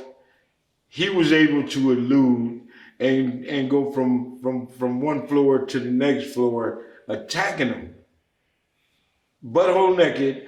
And when they handcuffed him and shackled him, they had him on the ground. And when they lifted him up, apparently he passed away. He died. So now the mother and the lawyer saying that they want justice for Ben Crump. her son. Yeah. It happened in Memphis as well, and out there. And it happened a couple of weeks ago, the death, but it just, you know, by the time Ben Crump and all them and these people get it, it just now getting on CNN. Which today, y'all, is actually Saturday, but this episode probably won't drop for probably be a little old, and so I know we're a little dated, y'all. But yeah, I don't think Senior know of the incident. Well, but what was wrong with it? He was in custody. He had a mental problem? Or what? Yeah, exactly. You hit it right on the nose. They said he was stripped down because of mental issues, is what the family is claiming. We haven't heard from law enforcement yet. And they said, He was on a suicidal watch. yes. Well, usually they strip them down or they have a suicide jacket on or vest or whatever they Right. say. Usually then they have him butt naked just so he don't conceal anything to hurt himself. Right. That's LA County Jail procedure, and I would assume same thing in Memphis. Yeah. They usually try to file. But, you know, I always, you know, wonder, I've seen injustice myself, just watching it within the jail. But for the most part, you don't have all that kind of stuff. And a lot of guys, unfortunately, because of their mental condition, is what caused them to go off and all. But when you have to take forceful action in order to try to subdue him or contain him or whatever, things happen sometime. And that's, whose fault is that really? But if you got him in a cell, Reg, and you already know he's having a mental issue, why open that cell door to feed him? Well, Why not send you it have to to the track? feed them some kind of way. Maybe, you know, push it in or whatever. I don't know. What I really hate to talk about that specific instance so much simply because I don't really know Right. anything about it. I was just giving generalities Okay. in terms of what usually go down. But I'm talking about the situation where you tried every means possible to keep it in a humane situation as far as his condition or whatever. Right. Things come up. I mean, you're talking about a person that's mentally disturbed and wild and whatever, and you have guys that sometimes are not as strong as the guy they're trying to contain, and you Right. get these issues. I'm not trying to justify anything. I don't know what happened in that particular incident, but that happens. But once it happens, then a lot of people want to go back on your fault. You should have did this. You should have did that. You should have done that. Okay, the situation kind of caused the action. Right. And if the action is deemed where you did the best you could under the circumstance, leave it alone. But people still want to go after it. Now, I'm not saying in this Memphis case, I don't know the circumstances, but too many times people jump on the after effect, judging it before they get all the facts. Right. And then to just conclude that's the police just choking and beating up somebody. Well, yeah, I've been in situations, assault situations, where the police came out hurt worse than the guys they were trying to stand. I mean, actually guys that lost their careers and stuff behind getting an injury, trying to contain a person like that. So I don't know. But I hate that it happens, but it happens. Right. So the bottom line, y'all, we got to get our psychological evaluations and stuff like that done. If any of y'all know a loved one or something to go to jail, please blow up, have their mama, whatever, blow up the facility and let them know that, hey, Reggie has a mental issue. He's really bipolar. He's this way or he's that way. And maybe you'll save that person's life. Peace bomb first. Well, don't you think they should wear, I know, but I'm just going to say this. Oh, okay. Don't you think they should have some kind of medical bracelet if they are that way? James, would you walk around with a goddamn metal bracelet on? How the hell you going to know Crazy the difference people if don't you want to be crazy? called crazy. Why not? They It is don't. what it is. I know 4 motherfuckers crazy. And they don't think they're crazy. They need a bracelet on. And Reggie, the main one, comply. But look how he talking now. Pops done walked in the door, y'all, and he telling everybody, you know somebody crazy, help him. Don't hurt him. Sound like Shaq. Trying to be nice now, huh? Yeah, come on, man. But I mean, it is what it is. All right. John, you got any questions for me, Reggie and Jay? Yes. Yes. So, Reggie Sr., thank you for joining us and taking the time to stop in today. We always appreciate when we have you on the episodes, and the people always like hearing your take on things. So thank you for joining us. So James, we asked James about the fight with Big Rock at the park that you had told us about originally. And James was saying that Suge was there and that the Damu dog was there. Is that the same one, or were there 2 incidents? Because I was a little bit confused about that. It was several. I mean, when we had the carnival across the street, Reg broke that one up. When we had the one at Ludus Park, 2 at Ludus Park. That's when what Vincent was fighting Rock, the little homeboy, and the incident when me and Suge, Rock was telling him he gonna kill Damu. See, Reggie don't remember that one. Why not? The incident that I spoke on before about the fight at the incident at Ludus Park, the one I definitely recall is the one where Mob. He calls himself James now. Oh, you talking about Mob Paru? Okay, go ahead. He get mad when I call him Mob James. That's why. I always still call him James. Yeah, this I never really. I was speaking on the Mob Paru. Gotcha. They had came across Rosecrans over by the shuffleboard stuff and confronted dudes from Ludus Park and Elm Lane who were together, and they were about to fight. Or they were wolfing at each other, whatever was going on, but they were gathered. And we got the call. Or if I didn't get the call, I popped up there. But I ended up there, and I remember Henry Robinson was my trainee. He was only out about a week. And when I got there, they were kind of like going at each other. And I wasn't going to have that. I wanted them to disperse before something crazy happened. And they usually always gave me the respect when I asked that or requested or show up. All the time. Even though, they'll still be going at each other. So in this particular incident, as I recall, now we're talking about 30 years ago. So as I recall, I remember as they were about to start breaking up and, still woofing at each other, I remember Rock came right in my face. I'll never forget. And he said, oh no, we ain't going like this. Rock got to get his rocks off. I'll never forget that because I said, dog, that's poetic. Rock got to get his rocks off. And I looked at him, and then I always thought it was James who said, let us just go a little bit. We'll fight a little bit, and then we'll be okay. I said, all right, if I let y'all go at it a little bit, y'all both go split up. Y'all just go y'all ways. And they went on, And they started, because I remember Henry Robinson kind of kept the mob guy, no, he had the looters guy, and I was keeping the mob guy back while James and Rock started going at That it. was Vincent, Lil Vincent. Lil Vincent Davis? No, that's one of our little homeboys. He got life in prison for all them rapes and shit. Okay. I thought But you were talking about that was this. him. That was him that Henry went with Rock. Yeah. Okay, I always gave you that credit, but maybe No, that was wasn't Henry you. Rock. Because usually I haven't found you in too many incidents with a crowd. Now you got some one-on-one or some few little incidents that I dealt with, but never in a big crowd. Because you kind of stayed away from that during my little era. Well, the only incident that which called him was, remember when Timmy got shot those 18 times over there in the neighborhood? And That's not the one where all- y'all was at when you were at Aikens. and them cats was trying to jack you for your car. No. You ain't talking about that when you. No, I'm talking about when me and my moms got to where Timmy got shot at that liquor store in that little plaza. Okay. Remember?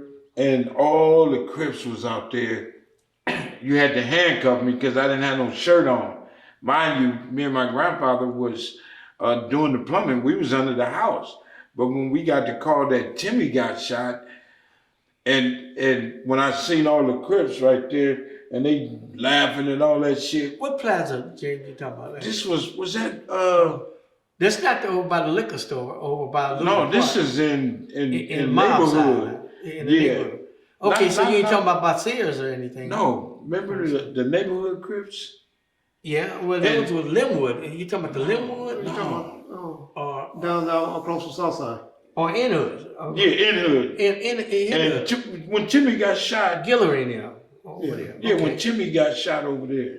Okay. Yeah, that one don't come. I remember Timmy getting shot, but the incident it went. And I remember Mom's coming out one time, and I had to calm your butt down there. Yeah, that's what I'm talking about. This stuff is coming. Hey, And man, it's so I'm funny 76 years old. I because- can't remember yesterday. He handcuffed me because now the Crips is on one laughing. So, nigga, my brother in this motherfucking store shot up.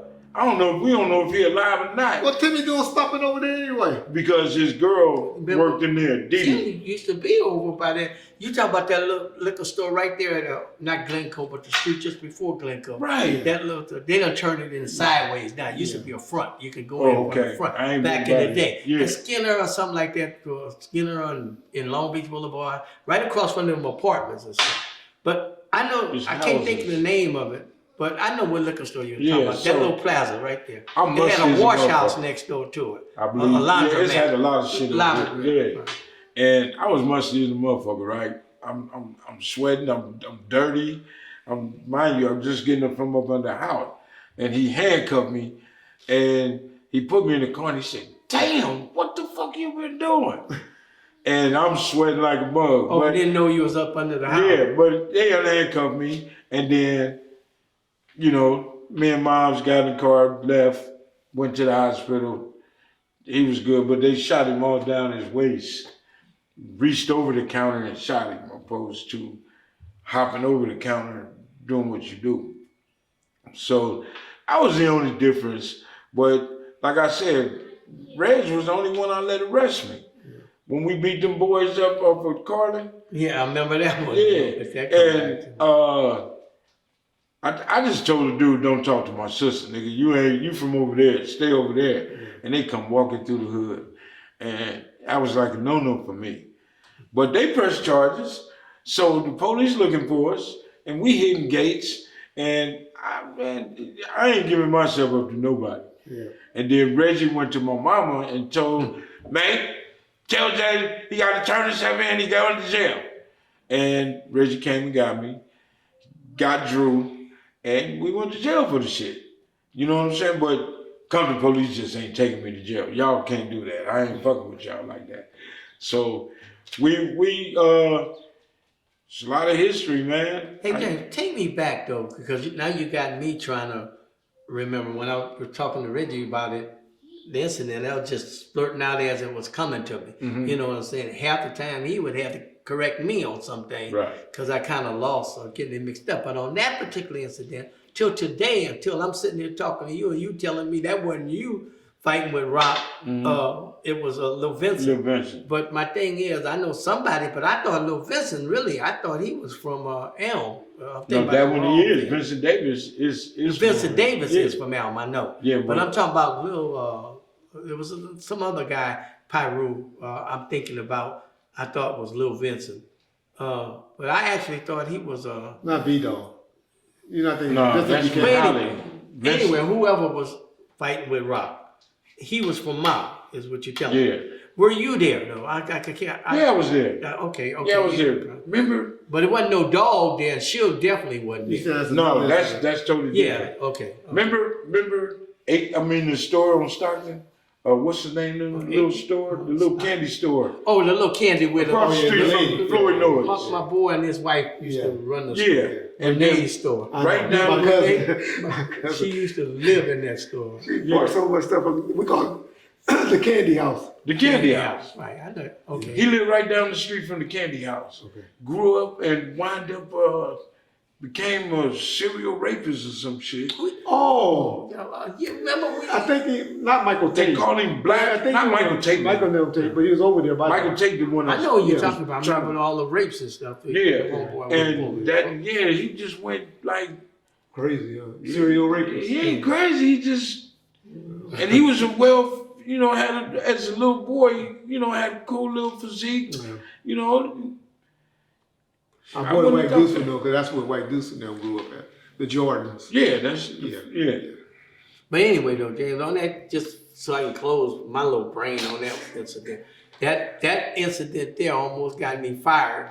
Why? If it wasn't for a couple of people who were in my corner, like Uri Right. and Evelyn Malachi, they were my sergeant and my lieutenant, because I allowed them to fight, because I knew if I let them do what they wanted to do, or Rocks get his rocks off, they were gonna go, okay, Red, you did your, we gone. And that's exactly what eventually happened. But because I, as one policeman with a trainee, allowing, and I mean, it was about 50 guys out there at least. I mean, it was It was a lot of from people. East Side. You had 4 different neighborhoods out there. There you go. And I sit up there and I let them fight. What was the 4? I heard y'all say looters. I heard y'all say Elm and Mob. What was the? It was Elm, Mob, Looters, and shoot, I wouldn't think. Cross Atlantic? No. Not cross the other one. Hollywood. Hollywood. A bunch of Holly guys. I mean, it was just that. Everybody was against Mob. Yeah. Because Mob was just striking up. Yeah. And they didn't want to accept it.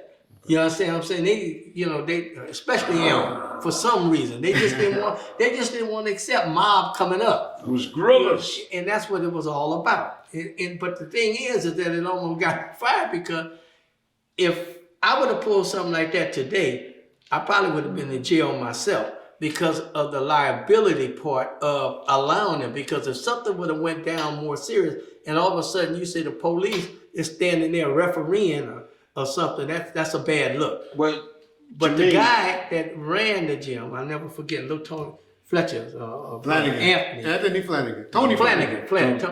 Tony Flanagan. He was the gentleman I respected. He kind of respected me too, but he didn't like the gang stuff because he wasn't part of that. But he was the director. He was standing over there by one of my... Because he stayed in Looters. Yeah. He was really with all the Looter dudes. Yeah, but he stayed right there on the shoot by sitting on Saunders in the apartment.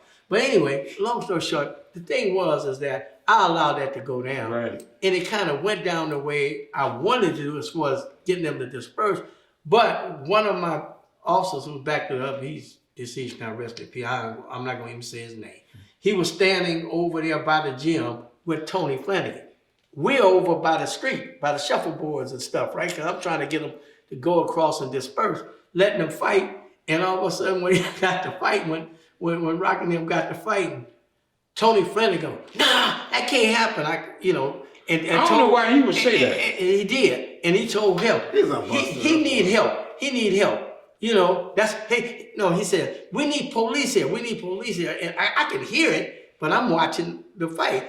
And Danny Correa gets on the, I said his name, but I said it earlier anyway, rest in peace. But he was kind of didn't want to get, he couldn't stand that kind of thing. He was scary. I don't want to say it. He said, but anyway, Danny got code 9. And then that's when he starts saying all that, you can hear the sirens coming, and then that's when everybody broke up and they kind of went their separate ways. But you know what? If they wouldn't have showed up, Cass was gonna fight. They were gonna be gone. It was gonna be done anyway. It prevented, and I say till today, it prevented it because you guys were gonna disperse there because I'm. Well, it's a long time ago now, so I can say this. You had several people with pistols. You had several guys that wouldn't finna take no fuck that and walk away from the situation. And thank God for Rock to say, if I can fight, get it off my chest, everybody went their separate ways, no matter who win or lose. There you go. It's done. Now, if you didn't have the police there, the first motherfucker that got in the middle of that fight, everybody in it. Yeah. And when everybody get to fighting, what's gonna happen? So now we finna start popping. Somebody that ain't got nothing to do with this is finna get shot because niggas is running and ducking and shooting. Somebody gonna get hurt. Could have been somebody inside the gym. Right. So then them standing in front of it. And this is what I tell people, and I say it all the time. Go back and look. If it wasn't for you to police the way you did in the hood and how everybody respected, we'd have had a whole bunch of killings. We'd have had a whole bunch, all bush to the side. Yeah. We'd have had a whole bunch of shit. Because I've been stopped several times. Go sit your dumb ass down. With the honest truth. All right. Okay, Reg. I told him, Reggie, I killed this mother. I did this. Remember when I was at home and on one and got to saying, remember that over there? Remember that over? You in the back. And he, boy, I don't want to hear that shit. Take your ass in there. I'm going that off of my auntie the whole night. So what I'm saying is, Reggie stopped a lot of shit. And that's from the South, from Tanner's, all of us. So if he didn't, we'd have been at war way before 2002 and the other times that we had issues. It would have been on a long time ago. Because remember when God damn, I just said his name. The little homeboy got killed by the Limehoods. Top Dog. Oh. When Top Dog got killed, if Reggie didn't come after our fight in Limehood Park and all that other shit and just talking, you niggas need to stop this, whoop whoop. I think that issue would have been going on way longer than what it did. But both sides understood. You know what I'm saying? This wasn't hood shit. Just two motherfucking kids. And it was done. And I had to get them to understand what Reg was saying to me, conveying to me, like the rest of them cats in Limehood. You know what I'm saying? So at the end of the day, if we didn't have a Reggie Wright right there in Compton, because I didn't respect you know I didn't. I didn't respect no Compton police officers that really like, I'm finna let you take me to jail type of shit. Yeah. And it would have been bad. And a lot of it would have been bad for me. Because they'd have been whooping my ass on sight. But we need that in every hood. Yeah, that type of policing. Yeah. And Willie Williams, I remember Willett, not Willett, no, not him. He was the worst cop ever too. But Williams, the one that came from Philadelphia, the police chief. Willie Williams, the LAPD chief. Yeah, he tried to bring that from Philadelphia. That was the first time I ever heard of community policing. But always, you know, when he tried to bring that after the riots and Daryl Gates got fired and all of that, and I said, well, what he's talking, that sounds like what Reggie been doing. Seems like all my life. Period. Police, community policing. And you need that. See, and that's the difference. Reg, when he was out there, everybody know him. You might have one or two that I ain't fucking with him, but everybody, nigga, that's Big Reg. Nigga. And live on Pine Street. Yeah. So, I mean, like James McDonald, the McDonald's, we was good. We understood that. And not just Ulysses, I mean, Jaws was good. Yeah. You know what I'm saying? That You was very his younger city. brother. Yeah. Yeah, that was also on the police. We So- never talk about my Uncle Giles. Yeah. But he was there, and he was young. He was only like 10 years older than me. But he was a very young officer as well. But just having good police, right? And Ulysses, my Uncle Dobie, that he's talking about, he was the one that ran, coached most of us in baseball. We played baseball for him. And football. At Gonzalo. Oh, that's what I'm saying. The president of Linwood Power Water Football doing most of our, childhood. Right. So, yeah. So, just good men in general. You know what I'm saying? But being on the police force, I think that's what all neighborhoods, whatever you want to call them, that's what we need. Yeah. We need somebody to know us. Because if you don't know me, you not finna just go and do this and say that to me. Yeah. Ain't happening. Yeah. You know, I can't respect it. And that's why a lot of motherfuckers is getting hurt out there, because some cops go to work and they already got an attitude. And I've always said this from the beginning. Police officers are just like me. They're human, just like me. When the wife don't give them no pussy, they get an attitude too. When something is fucked up or somebody tripping, and some of them tend to bring that to work with them. In every profession. Okay, so when you have that, complying don't exist when you there. Don't look up, Reg. Let me finish. Okay. And your hands on the car and you get hit upside your motherfucking head. But then that's dirty. That's wrong. Those type of cops, you couldn't even do stuff like that. But once he took that initiative, now I'm on the defensive. Even if I ball up. Man, I'm telling you. Put your hands down. That particular cop is so rare, though. Your son is crazy, the motherfucker. That is so rare. We don't. You said it's I rare, haven't but said it I haven't happened saw to it. me. I'm not up here saying I never saw it, but it didn't happen as frequent as people like to think it happened. No, it's frequent because now you got the Well, what phones and James, shit. I believe what James is saying, which is true. When situations go down in the hood, especially with guys that's about the life a little bit and all that, when they have a confrontation with the police or whatever, compliance is not their first thought. Compliance is so far away from that. It's all about mano a mano kind of stuff right now. Hey, bro, you can't come back. How many of you saw And win? I'm just How saying many a of lot you of saw win times that where you fight? don't get compliance, where you can't get compliance. You're not gonna win. Until the phone cameras came out, how many? You're not gonna win. It's many- not the point. How many? And that's my only thing. Every police Don't officer do it I argue there. with. Let's fight it somewhere else. And that's all I'm trying to teach people. Is do it somewhere else. We don't have to do it out there in the streets and doing it. You're not going to win. Very few people win. Very few people we catch it on tape. Rodney King incident. Do you know prior to that Rodney King incident happening and then getting caught on tape, I probably saw that in my career, and even just riding along with cops that went out to jailer, probably 50 times. 50 times. Well, I don't. And you have too.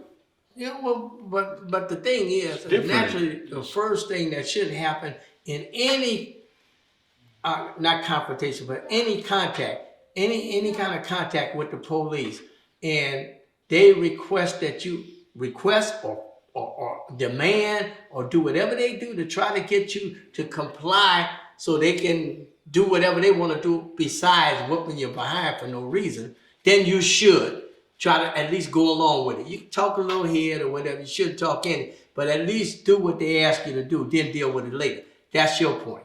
But what I'm saying is, and going and being there myself, I don't even talk about for my police days, just watching it. Once you automatically have that contact with the police, it's gonna jump off wrong. I don't care, you could be the angel in the project.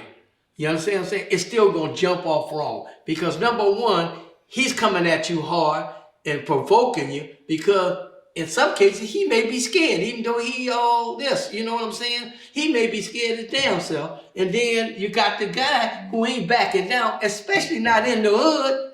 He ain't gonna back down, so that's why you automatic. Compliance is not even a consideration in most cases. Right. Should be, but it's not. How many- But the police, hold on, but the police have to have the mindset to de-escalate the situation and not provoke it and try. Because like he is saying, okay, homeboy still won't comply. Like I used to talk. I had cats that wanted to come at me and talk here. You know, I used to step back. I used You to was a just, different type of guy. let me finish me. Okay, I hear you. I would step back and I would say to him, that's okay. I'm about to call 5 of the biggest white boys I got over here and I'm going to let them talk to you. I'm going to let them deal with you. I back off like I'm a punk. You know what I'm saying? As soon as I say that, them brothers' whole attitude change. Because they know that could happen. Right. They got a brother here that's trying to talk to him, you know, he ain't trying to punk him. But hey, man, if you want to act a fool, I got people who don't mind dealing with you. But I'm trying, and that's the kind of way I came. And That's you. That's you. I'm trying to tell y'all. Most time it don't happen.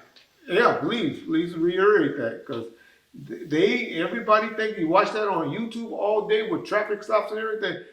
Just come off talking head to the cops and come off wrong. And all I'm just trying to say is, you're not gonna win 99.9% of those arguments. Saying shit how you said, because I used to cuss when the police used to come to our house. I used to close the door and open the kitchen window and talk shit. Fuck you, get your fuck ass on. And they just come outside and say, come on outside and talk like that. Real shit. So it's just how you know you got to deal with them. Yeah. 9 times out of 10, especially like Graves and them, 9 times out of 10, they done approached us 2, maybe 3 times, and I had a pistol on my hip, just talking cool and what up, Graves? What's going on, man? Woo woo woo. They don't fuck with you. Yeah.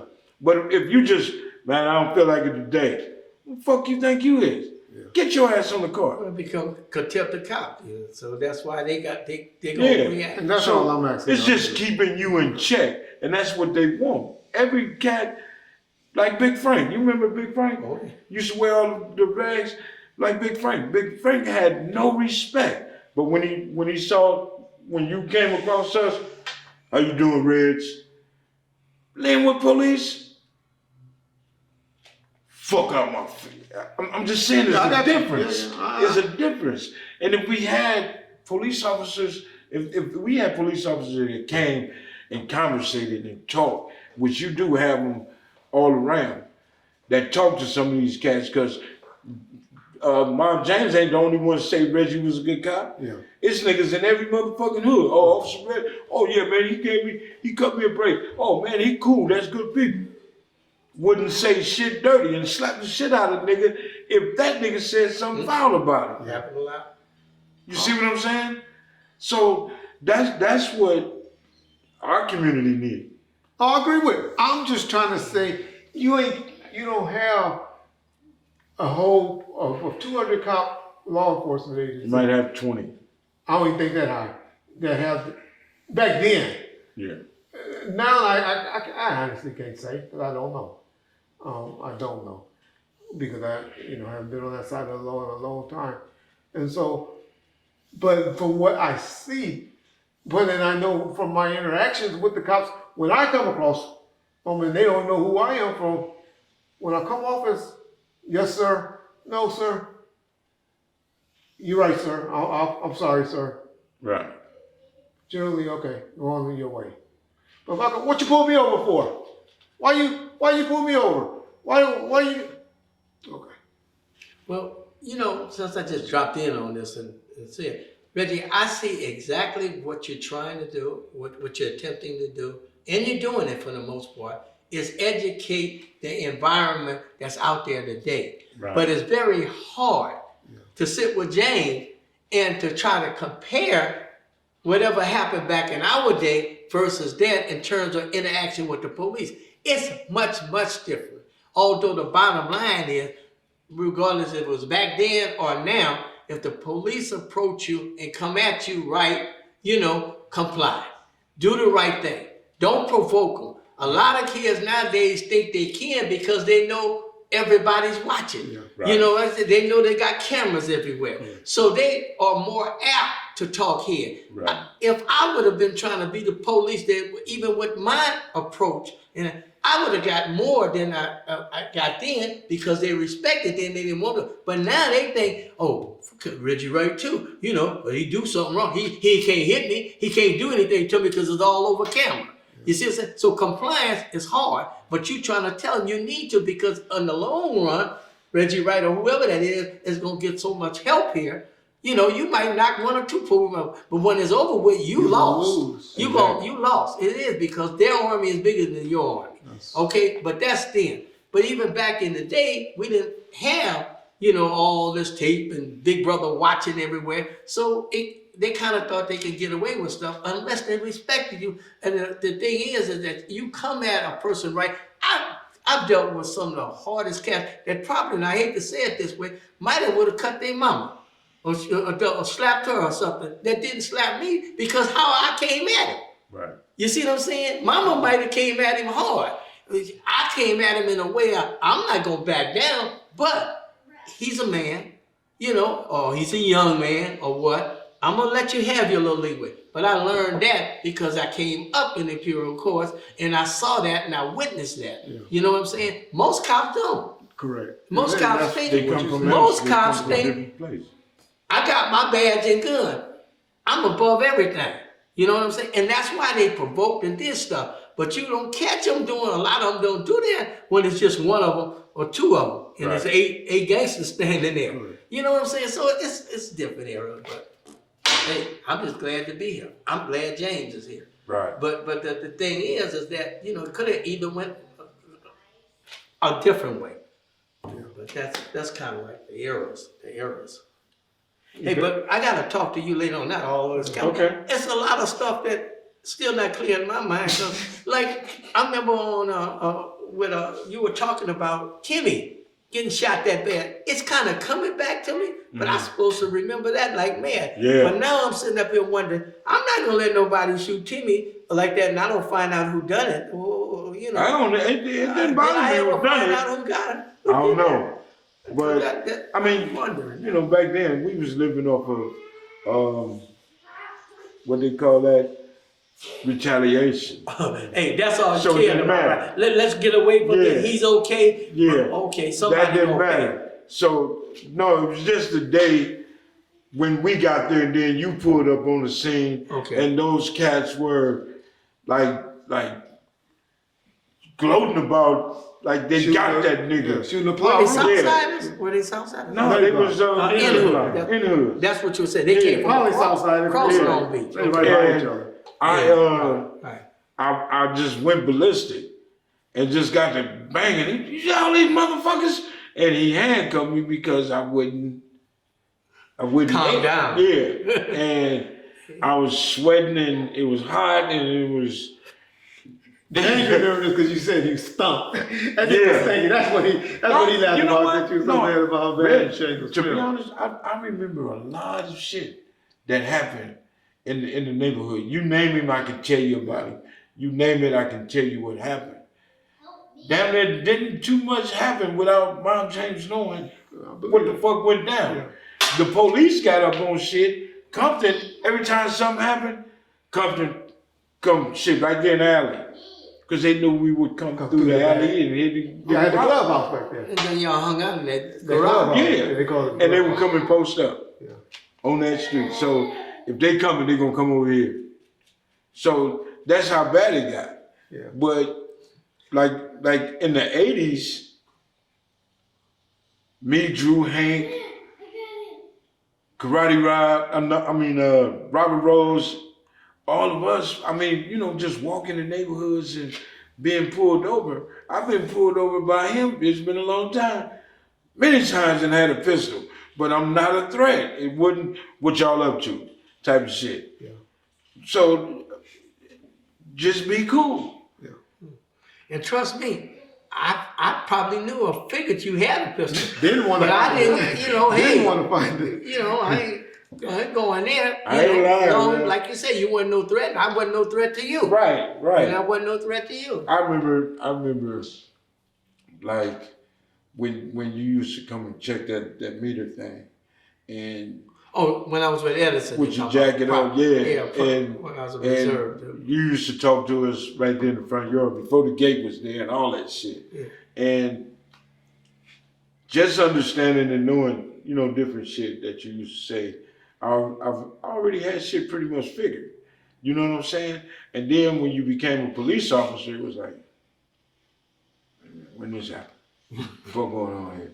Well, actually, Reggie was always a reserve cop working for Edison. I didn't know that. That's what it is. Yeah, that's what people used to get. Yeah, Because just like you had that expression, and when you find out I was the police, the same expression, exact expression I got from Turtle in Gangster. Well, Gangster was a little younger. Turtle was kind of like Shaka, him and Rob Franklin, and all them.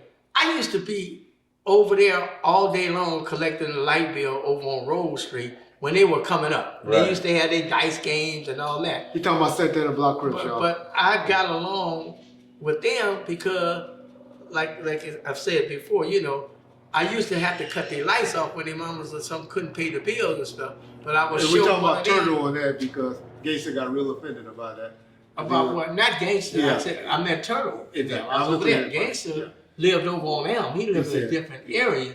And I didn't have to, I wasn't there cutting off his, but I would be there for whatever reason, having to do with Edison. Yes. But I'm talking about where I used to call, you talked about the garage in the back and coming up the alley. I used to tell everybody that's Mob's headquarters. Mob headquarters. I used to refer to Rose Street in the driveway and stuff as Santana Block headquarters. If you want to find something, you go over there, because they'll be over there shooting dice or hanging out. But the thing is, I was known that as the light man. As the light man. But soon as one time when they first saw me in uniform, it was like, oh, hell no. You've been undercover the whole time. But the whole thing was that they found out I was still the same guy. Right. I was the same type with the same approach, the same attitude. Right. Even with Tookie Williams, I mean, his first time, the way we met, and I talked before about that, how we met, he didn't know anything that having to do with my dad and all that. But later on, when they had a big thing at the Red House, and took in there where it took over the streets and stuff, and I popped up in the middle of the night in uniform after I had dealt with him as a civilian, Right. By my dad, he go, what? Is that you? You the police? They wasn't using the term popo then. Right, He said something. He said, hey man, this is my nigga. He said, this is my nigga. And I'm in uniform, the other cops are looking. They looking like that. And then he said, what you want us to do? And I said, I need y'all to break this up. We can't have y'all take hey, Red said, let's go. And they all got in their cars and just like the Lord and that's when the police on the scene should have been like. But anyway, that was the expression. In fairness, the older cops loved Reggie and his police ways. The tactics. Younger cops, and even before I was a cop, they didn't understand it. They were jealous. A lot of them was jealous. I remember we used to go on scenes and they'll say, I don't even want to talk to Reggie. We don't want to talk to Reggie. Oh, he got arrested last night for molesting his daughter. They will say bullshit like that because you get some cops that were jealous and envy. So I'm trying to say, not all cops even appreciated his way of policing. So you telling me some of the police officers that was around y'all was hating on how people respected you? Got it more than what? Because they felt as though it was a different type of policing. Even it worked out, the situation got us out of de-escalate situation, my attitude. They didn't feel that's the right way to do police work. Correct. That you disgracing the police, you making it hard on us because you may know Jane, but I don't know Jane. And if you're so easy with him all the time and stuff, when I come around, I got to fight him and all that. So we got to be tough with him all the time. Bull. But it took a little while for a lot of them to figure out. And I was that way. Right. It took a lot of conversations with him telling me 5 years probably of my career, 4 years at least of my career, telling me, where do you get this shit from? Calm down. Who are you? You can't be my son. Well, you can't be. Because when he came on, as he said, a young cop and believe in a certain way to do police work, Right. he took he started following some of my good friends, good friends that done police work the opposite way I done it, like I'm gonna say God rest his soul, both of them. They deceased now, Red and Ron Malachi. You probably remember Malachi. Yeah. They didn't take shit for an answer. They didn't have conversation. They figured talking was unnecessary. Right. You know what I'm saying? Dialogue was unnecessary. Verbal judo is unnecessary. Just go up there, and if they don't do what you said, knock the shit out. But just thought. That's what. But he thought that's the way you do police work.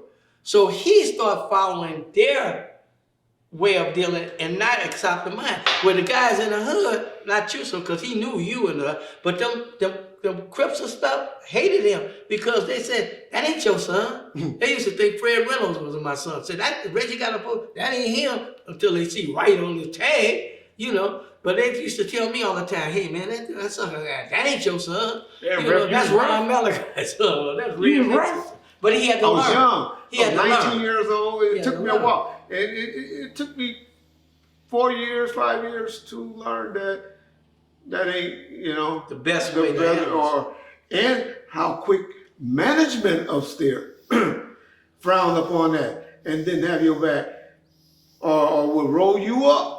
And that's why I always tell you about complaining. And that's what I always say. I may get away with it once. I may even get away with it twice. You get those same type of complaints, or a cop get a complaint 3, 4 times. A good management, like that police chief in Memphis and all of that, how she jumped on that stuff real quick. Mm-hmm. But you got good managers out there be like, oh no, Sit you're you not. down. And we had that incident in Compton, and we had that type of law enforcement around. That's why it always bothered me when Compton was crooked. They were this, they were that. Like, no, we had some buttholes. But even the cops that I talked about that did it the other way and that you know, kind of follow their methods and stuff, they did that because that's the way they were taught. Correct. They didn't have guys that came around with a little verbal judo or came from the hood or something that knew how to talk. So they thought that was the right way to do it. So they didn't even like the way I was doing it. Yeah. When I started doing it, they didn't talk against me because we were friends and stuff, but they didn't particularly care for it. And they didn't train you that way. That's what I was Right, trying to that's say. the Was key. That's the key. it was kick ass, take names. Us against them. Don't be out partying, hanging with. Like I used to get, and I told you later on. Oh, I learned a word I never heard of before in my life. What they call fraternizing or fraternization. Oh my God, y'all just don't know how many times I heard that word. And later on, but that's how they thought. That's what they were taught. It's us against them. They taught you that in the academy. Me against them. Well, that's why a lot of policemen didn't understand a lot how I was able to have dialogue with or you to comply with all that. They didn't care about I was raising projects before. And wait a minute, this ain't the way you do it. You know, and they just didn't understand that. Well, that way works. So Well, we learned it. they should have followed that. Learn They behavior. learned it. It took a while. Yeah. Can each of you tell me your whether it's a crazy story, whether it's a funny story, but your most memorable fight, and it could be in uniform, out of uniform in Reggie and Reggie Sr.'s case. James, it could be the gang stuff, it could be before that, the school stuff, it could be the biker stuff, but just any memorable altercations or fights that you've been part of. I'll go first. I remember one time when I was a cop. I think Reggie was definitely in gang uniform or regular clothes, and he was either a sergeant or a lieutenant, and he was out there because he was one of those that rode around in a marked car and all that.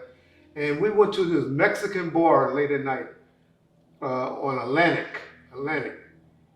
And he was, we got into a fight with this Mexican dude, and he was drunk and all of that. And all of a sudden, I just started hearing Reggie holler, because he was grabbing Reggie by his balls, and he was squeezing his balls. And he was I remember stuff I don't remember. yeah, he was good. So I guess I'm making it up there. I didn't say that. He was good. And he was, oh, he got my ball, he got my ball. And I got that dude all ready to beat the heck out of him.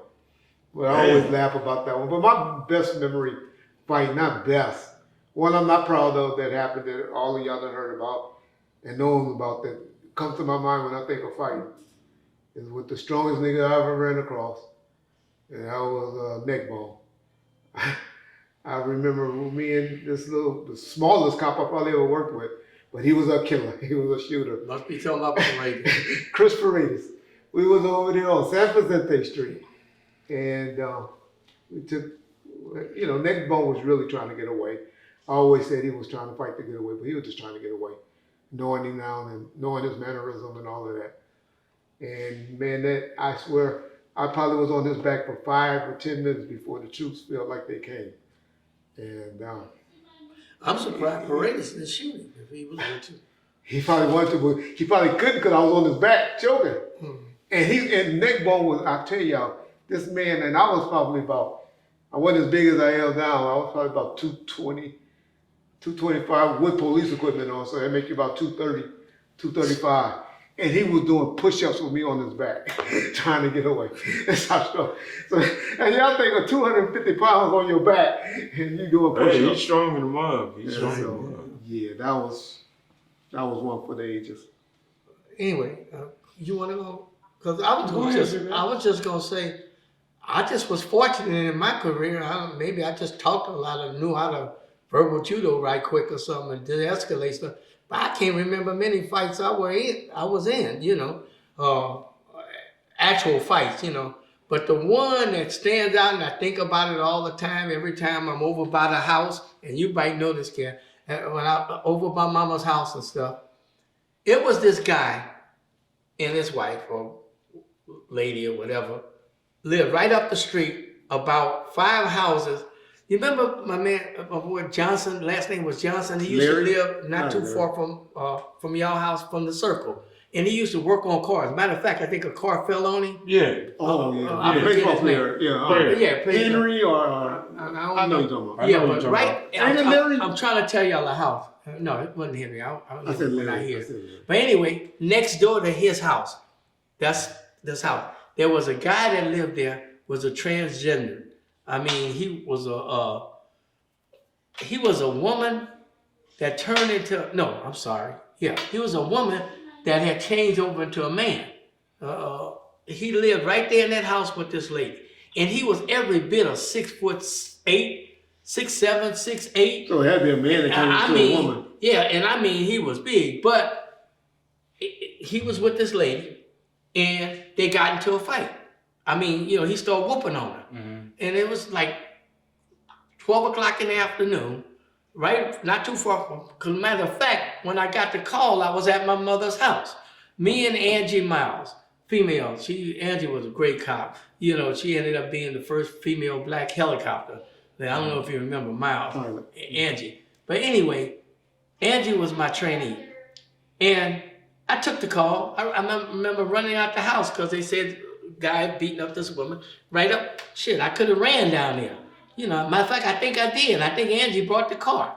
And so finally, when I get inside the house, he's in front of her and he's standing over her. Because I'm telling you, he's 6'7", 6'8", and I mean, all muscle. But I think he was a woman transgender man, right? Or something. I don't know. But it was some kind of transgender. He wasn't a natural man or a natural woman. Shoot. I ran in there and he was about ready to hit her again. And I remember getting in front of him to keep him from hitting her. And he hit my behind, right? And I just tried to just go into him. The next thing I know, when I tried to charge into him and try to do whatever, Angie was on his back. She literally had jumped on him trying to pull him down. He flipped her over. Got me, he flipped my butt over. Angie was hollering for backup code now. I didn't even hear no siren. Wow. I did something until my ball. All of a sudden, the only thing I could think of, I hope he had ball. And I punched right in like that. And that sucker bent over. And he kind of like went over like that. And then that's when Angie came across him with, I think, she had something, a chair or something, and she whacked him across. Damn. And he fell on me. They couldn't get up. By that time, the hell. Boy, it was a big dude. He used to walk by the house all the time. About 6'8", had funny hair like a wig like. And it's crazy, I used to remember him because he always walk to the store and come back and had You all know what kind I'm of talking junk about? food That and big shit. old dude, about Yeah, 6'8". I know who you're talking about. I don't know his I name think though. about that till the day. That's the biggest fight and the longest. Like Reggie said, when you're in a situation like that, man, it may be just a minute and a half, but it seemed like it was a half a day. And you praying as you fighting this big old dude. You want to hear sirens never sound so good Right. as you hear sirens. You know when you know you Help fight. was coming. Yeah, you got to know that. But I got Angie, female, and I'm not cutting her short or anything, but she wasn't no big strong guy, but she wasn't no pushover. Right. Thank God she had got on his back, because he probably would have left with my behind. You know, I never forget. That's the only real big fight. That and your other boys, always in the hood that I'm getting into it. I'll never forget. Fred Reynolds talked about it in his book or something. What's his name? Big old, you know, Jeffrey Wesson, Big Jeff. Remember the one staying high off of that PCP? Yeah. Big Jeff from Big Looters. Jeff, yeah. Yeah, I forget his name, from Looters. Yeah. He was in the furniture store right there, Compton and Long Beach. I think I was a sergeant. I think Fred said that was like his first week alone by himself.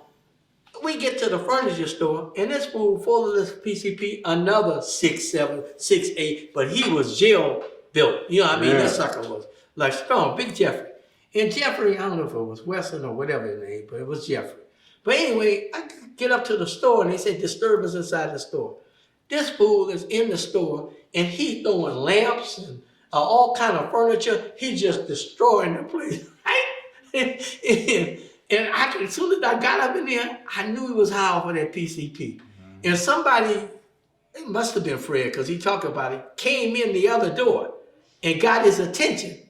And I jumped on I snuck up behind him and jumped out of a couch onto his back and tried to pull him down.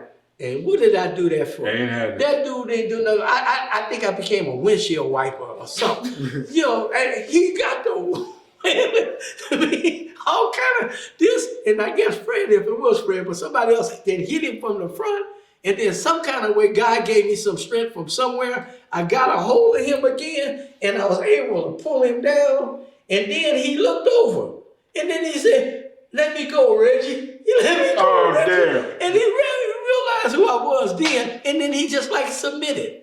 He just like just gave up. Wow. That was the only second one. But boy, you talking about, I always find 6'7" dudes all of a sudden. And I guess I was used to it, because I used to talk a lot of head to my basketball players that was 6'6" and 6'7".